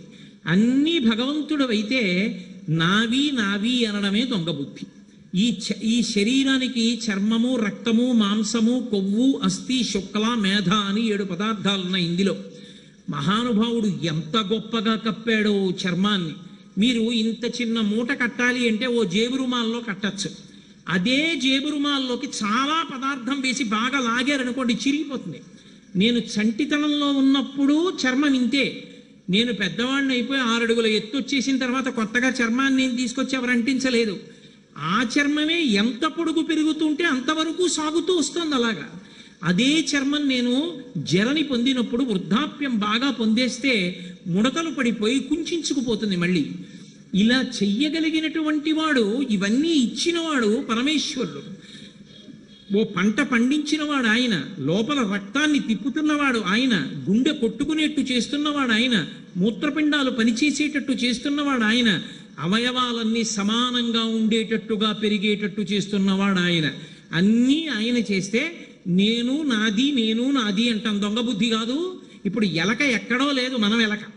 మీరు ఒకవేళ మీరు ప్రాజ్ఞులు, మీరు మహాత్ములు, పుణ్యాత్ములు, మిమ్మల్ని ఎందుకు అనాలి? నేను ఎలక. కాబట్టి నేను ఎలకనైతే ఎప్పుడు నేను ధన్యుణ్ణయ్యాను. నింజుడను. దొంగ బుద్ధి ఉన్నవాడు నింజుడు, వాడు నిందింపబడతాడు. కానీ అనింజుడు నింద పడనివాడయ్యాడు. ఎందువల్ల అయ్యాడు? ఒకటే కారణానికి అనింజుడైపోయాడు. ఏమిటా కారణం? ఎంత దొంగ బుద్ధితో ఉండేవాడో ఇప్పుడు అంత ప్రేమైక మూర్తిగా మారిపోయాడు. అంత ప్రేమతో బతుకుతున్నాడు అందరి పట్ల. పూర్వం తను దాచుకునేవాడు దొంగతనంతో. ఇప్పుడు అంటున్నాడు, ఇది మనందరిదీనయా, పరమేశ్వరుడు ఇచ్చింది, తినండని ప్రసాద రూపంలో పంచిపెట్టేస్తున్నాడు. పంచిపెడుతూ అందరిలో భగవంతుణ్ణి చూస్తున్నాడు. అందుకే ఆయనకి శత్రువు అన్న మాట లేదు అసలు. ఆయనకి అందరూ మిత్రులే. ఒకవేళ ఆయనకి కిట్టని పని ఎవడైనా చేస్తే అమాయకత్వంతో చేసిన వాడే తప్ప కావాలని చేసినవాడు కాదు. అది పరిణతి. ఆ పరిణతిని పొందేశాడు. కాబట్టి అనింజుడు ఇప్పుడు అంతటా భగవత్తత్వాన్ని చూస్తున్నాడు. తుల్యనిందా స్తుతిర్మౌని సంతుష్టో ఏనకేనచిత్ అనికేత స్థిరమతి భక్తిమాన్మే ప్రియో నరః. ఇప్పుడు ఆ ఎలక ఎందుకంత పూజనీయమైంది? అది వహించింది, వాహనమైంది. విఘ్నేశ్వరుణ్ణి గుండెల్లో పెట్టుకుంది. ఆ లోపల పెట్టుకోవడాన్ని వహించి ఉన్నాడు అంటారు. అది వాహనమైంది. విఘ్నేశ్వరుణ్ణి ఎక్కించుకు తిరుగుతోంది. విఘ్నేశ్వరుడు దాని మీద ఎక్కలేదు, అది మోసింది. అంటే ఇంతకుముందు నేను దాచుకోవాలనుకున్నప్పుడు నిందింపబడిన వాణ్ణి, చిన్నవాణ్ణి 10 మందికి పెట్టడం వచ్చిన నాడు త్యాగేనైకే అమృతత్వమానసహు, త్యాగము చేత అమృతత్వాన్ని పొంది మేరు పర్వతం అంతా ఎదిగిపోయాడు. ఇప్పుడు అనింజుడయ్యాడు. నింద కలిగినటువంటి వాణ్ణి, నిందతో బతుకుతున్న వాణ్ణి అనింజుడిగా మార్చగలిగిన వాడెవరంటే గజముఖం ఉన్నవాడు. ఆ గజముఖం ఉన్నవాడి పాదములు పట్టుకుంటే గతిని నిర్ణయించి జన్మరాహిత్యం వైపుకి తీసుకెళ్ళి మూషికాన్ని అనింజుడిగా చేసి తనకి వాహనంగా చేసుకోగలడు. లేదా వాహనంగా నిలబడగలిగినటువంటి శక్తిని కటాక్షించగలడు. ఇది చెప్పడానికి కంఠాదు పరివారణం. కంఠము మీద ఏనుగు యొక్క ముఖమున్నవాడు కాదు. పొద్దున్నే నిద్ర లేచి ఒక్కసారి చూస్తే చాలు లక్ష్మీ కటాక్షం. ఏనుగు ముఖం లక్ష్మీస్థానం. అందుకని ఏనుగు ముఖం వంక చూస్తే చాలు లక్ష్మి లభిస్తుంది. కాబట్టి లక్ష్మీప్రదమైనటువంటి ముఖమున్నవాడు కాదు. అసలు లోకంలో అన్ని ముఖాలలోకి మంచి ముఖం ఏది అంటే సభ్యత, సంస్కారం ఉన్న ముఖము. పెద్దల దగ్గరికి వెళ్ళినప్పుడు ఎక్కువ మాట్లాడనిది. పెద్దలతో మాట్లాడేటప్పుడు నేను మాట్లాడితే నా నోటిలో ఉన్న లాలాజనపు తుంపరలు అవతల వారి మీద పడతాయని ఎవరు చేతిని అడ్డు పెట్టుకుని మాట్లాడతారో వారు సంస్కారం ఉన్నవారు. అటువంటప్పుడు మహానుభావుడైనటువంటి ఏనుగు అదొక్కటే ఒక పని చేస్తుంది. మీరు చూడండి, నోటికి అడ్డంగా దానికి తొండ ఉంటుంది. తొండమే దానికి చెయ్యి. ఆ చేతిని అడ్డం పెట్టుకుంటుంది. అంటే ఎప్పుడు నోటికి అడ్డం పెట్టుకుంటుంది. అది ద్వైపం. అది లోపలికి పుచ్చుకోవాలంటే 2 అంచెల్లో పుచ్చుకుంటుంది. మనుష్యుడవా లోకంలో ఉత్కృష్టమైన ప్రాణి అని నిర్ణయం చెయ్యాలంటే ఎలా నిర్ణయం చేస్తారు అంటే వేదం నిర్వచనం చెప్పింది. 2 అంచెల మీద తినే ప్రాణులు ఏమున్నాయో అవన్నీ ఉత్కృష్ట ప్రాణులని గుర్తు. ఏనుగు, కోతి, మనుష్యుడు ఇవి ఒక్క ఉదుటున తినవు. కుక్కుందనుకోండి పరిగెత్తుకెళ్ళి నోటితో కరుచుకు తింటుంది. కోతి ఉందనుకోండి చేత్తో తీసి నోట్లో పెట్టుకుంటుంది, 2 అంచెల్లో తింటుంది. ఏనుగు ఉందనుకోండి తొండంతో పుచ్చుకుని నోట్లో పెట్టుకుంటుంది. మనుష్యుడు చేత్తో పుచ్చుకుని నోట్లో పెట్టుకుంటాడు. ద్వైపం అంటారు. ఏనుగు పుచ్చుకుంటే 2 అంచెల్లో పుచ్చుకుంటుంది. ఇచ్చేస్తే ఒక్క ఊపులో ఇచ్చేస్తుంది. అంటే తొండంతో తీసి ఇచ్చేస్తుంది తప్ప 2 అంచెలు ఉండవు. పుచ్చుకుంటే ఆలోచన, ఇచ్చే ముందు ఆలోచన ఉన్నది, ఇచ్చేస్తుంది. అందుకని గజముఖము ఉత్కృష్టమైనటువంటి ముఖము కాదు. ఏనుగు ముఖం ఎందుకు గొప్ప ముఖమైందంటే ఏనుగు ముఖంలోనే చెవులు ఉంటాయి. ఆ చెవులు గజతాళం అంటారు. ఏనుగు చెవులు అంతలా ఊపుతుంది. ఆ ఊపడం కాదు, దానికి ఉన్న గొప్పతనం ఏమిటంటే ఆ ఒక్క విఘ్నేశ్వరుడి యొక్క చెవులకే ఆభరణాలు పెట్టరు. మిగిలిన అందరు దేవతలకే కర్ణాభరణాలు పెడతారు. ఆయన వింటున్నాడని మీకు బాగా అర్థం అవుతుంది. చెవులు ఊపుతూ మరీ వింటూ ఉంటాడు. అందుకే ఆయన ముఖం చూసేటప్పటికే మన కష్టం వినేవాడు ఉన్నాడు రా అని ధైర్యం కలుగుతుంది. అందుకని సుముఖం, మంచి ముఖం ఉన్నటువంటి వాడు. కంఠాదు పరివారణం కాదు. అసలు రహస్యం అక్కడే ఒక రాక్షసుడు తిరుగుతుండేవాడు కైలాస పర్వత ప్రాంతంలో. ఆయన బ్రహ్మగారి గురించి తపస్సు చేసి వరమడిగాడు. స్త్రీ పురుష సంభోగము వలన పుట్టనటువంటి వాడు, ఏనుగు యొక్క ముఖమున్నవాడే నన్ను చంపాలని అడిగాడు. ఎందుకని ఆయన గజముఖాసురుడు, అది ఏనుగు రూపంలో ఉండేవాడు ఆ రాక్షసుడు. అందుకని ఏనుగు ముఖం ఉన్నవాడి చేతిలో అయితే చచ్చిపోతాను, ఆ వచ్చినటువంటి వాడు స్త్రీ పురుష సంభోగం వల్ల పుట్టినవాడు కాకూడదన్నాడు. అందుకే లోకానికి రక్షకులు కనుక పార్వతీ పరమేశ్వరులు లోకాల్ని కాపాడడానికి పార్వతీదేవి తన ఒంటికున్నటువంటి పసుపుని నలుగుగా తీసి విఘ్నేశ్వరుణ్ణి పెట్టింది. మీరు ఏ దేవతని పూజ చెయ్యాలన్నా రెండే మార్గాలు ఉంటాయి. ఒకటి దేవత యొక్క మూర్తి ఉండాలి, రెండు అక్కడ ఏదైనా మీరు పూర్ణ కలశ పెట్టాలి, కలశ పెట్టి కలశలోకి ఆవాహన చెయ్యాలి. గణపతిని పూజ చెయ్యాలి అంటే మీకు ఈ రెండూ అక్కర్లేదు. పసుపు ఇంత 3 వేళ్లతో నొక్కి బొట్టు పెడితే అందులోకి విఘ్నేశ్వరుడు వచ్చేస్తాడు. పార్వతీదేవి తన ఒంటి పసుపుతో మొట్టమొదట ముద్ద చేసి నరగణపతిని సృష్టించింది. నరముఖంతోనే ఉండేవాడు, ఇప్పటికీ చిదంబరం 3వ వీధిలో ఉంటాడు. అలాగే రాక్ఫోర్ట్ దేవాలయం పైన ఉంటాడు నరముఖంతో. కానీ పరమశివుడు లోకాల్ని రక్షించడం కోసమని స్త్రీ పురుష సమాగమం లేకుండా పుట్టినవాడు కనుక ఇతనికే ఏనుగు ముఖం కూడా ఉంటే గజముఖాసురుణ్ణి సంహరిస్తాడని ఆ ముఖాన్ని తీసేశాడు. ఎందుకని అంటే మహానుభావుడు లోకములకన్నిటికీ రక్షకుడు కనుక అంతటి గొప్ప పని చెయ్యగలిగిన వాడు శివుడు ఒక్కడే. త్రిశూలంతో కొడుకు తల తీసి ఉత్తరాభిముఖంగా తలపెట్టి ఏనుగు నిద్రపోకూడదు కనుక, అలా నిద్రపోతున్నటువంటి ఏనుగు ఎక్కడుంటుందో అక్కడ అమంగళం కనుక కైలాస పర్వతం కింద ఉత్తరాభిముఖంగా తలపెట్టుకుని నిద్రపోతున్నటువంటి ఏనుగు యొక్క శిరస్సు ఖండించి తెచ్చి ఆ ఏనుగుని ఈ పిల్లవాడి తలకి అమర్చాడు. అలా అమర్చడం ఆ రోజుల్లో ఉందా అండి అంటారేమో. ప్రథమో దైవ్యోభిషకో అని ఎదుర్వేదం. లోకంలో వైద్యులందరికీ మొదటి వైద్యుడు ఎవరు అంటే పరమేశ్వరుడే. అందుకే ఇప్పటికీ మీరు దక్షిణ దేశంలో ఇప్పటికీ శ్రీపురం మొదలైనటువంటి క్షేత్రాలు ఉన్నాయి. అక్కడికి వెడితే జ్వరహరీశ్వర దేవాలయం అని ఒక దేవాలయం. ఆ దేవాలయానికి వెళ్ళి ప్రసాదం తీసుకుంటే జ్వరము హరింపబడుతుందని ఆయన పేరే జ్వరహరీశ్వరుడు. ఎంతో మంది పెద్దలు నిరూపణం చేశారు. ఎంతో గొప్ప గొప్ప వ్యాధులు కూడా శివాభిషేక తీర్థాలు ఇచ్చి పోగొట్టారు. దరిద్రం పట్టి నాశనమైపోతున్న ఒక కుటుంబాన్ని కామకోటి పీఠాధిపతులు చంద్రమౌళీశ్వరునికి అభిషేకం చేసిన తీర్థం పోసి రక్షించారు. ఒకప్పుడు మళ్ళీ వాళ్ళ ఐశ్వర్యాన్ని పొందారు. కాబట్టి అలా అనుగ్రహించగలిగినటువంటి లక్షణము ఉన్నవాడు కనుక ఆయన ముఖానికి ఉన్నటువంటి గొప్పతనం ఏమి అంటే అదిగో ఆ తొండం, ఆ చేతిని నోటికి అడ్డంగా పెట్టుకోగలిగినటువంటి లక్షణం ఉన్నటువంటి వాడై ఉండడం ఒకెత్తైతే, ఆ ఏనుగు ముఖంతో ఉన్నాడు కాబట్టి ఆ గజముఖాసురుడనేటటువంటి రాక్షస సంహారం ఇప్పుడు ఈ పిల్లవాడే చెయ్యాలి. అందుకని ఏనుగు తలని అమర్చారు. ఇవాళ మనం మూత్రపిండాలు మారుస్తున్నారు, కాలేయం మారుస్తున్నారు, కళ్ళు మారుస్తున్నారంటారు. ఇప్పుడే ఇది చెయ్యగాలేంది. అసలు వైద్యులకు ప్రథమ వైద్యుడైన పరమశివుడు ఆ రోజుల్లో తలే మారిస్తే పెద్ద గొప్పే ఉంది. కాబట్టి తల మార్చి వినాయకుడికి గజముఖాన్ని ఉంచాడు. ఇప్పుడు గజముఖం కలిగినటువంటి వ్యక్తి కింద ఉన్నటువంటి గజముఖాసుర సంహారం చేసి లోకాలనన్నిటినీ కాపాడాడు. అందుకే ఆ ముఖాన్ని చూసినంత మాత్రం చేత అందరికీ మంగళం కలుగుతుంది. అందుకని ఆయనకి నమస్కారం చేసేటప్పుడు వందే నమస్కరిస్తున్నాను. ఎవరికి? కంఠాదు పరివారణం, కంఠమునకు పైన ఏనుగు ముఖమున్నవానికి నమస్కరించుతున్నాను అని ఆ శ్లోకాన్ని పూర్తి చేస్తూ విఘ్నేశ్వర వైభవాన్నంతటినీ కూడా వింత ప్రవర చెప్పినటువంటి శ్లోకంలోకి అసలు బంధుత్వాలు చెప్పడానికి అవకాశం లేకుండా త్వమేవ మాతాచ పితాత్వమేవా త్వమేవ బంధుస్య సఖాత్వమేవా త్వమేవ విద్య ద్రవిణంత్వమేవా త్వమేవ సర్వం మమ దేవదేవా అనిపించుకునేటటువంటి పరమాత్మకి ప్రవర చెప్పి బంధుత్వాలు కలిపి విఘ్నేశ్వర వైభవాన్ని ఆవిష్కరించినటువంటి ఒక వింత శ్లోకం. మేము చేసే వీడియోస్ మీ మొబైల్ కి నోటిఫికేషన్ గా రావాలంటే సబ్స్క్రైబ్ చేసుకుని పక్కనే ఉన్న బెల్ ఐకాన్ కూడా యాక్టివేట్ చేసుకోండి.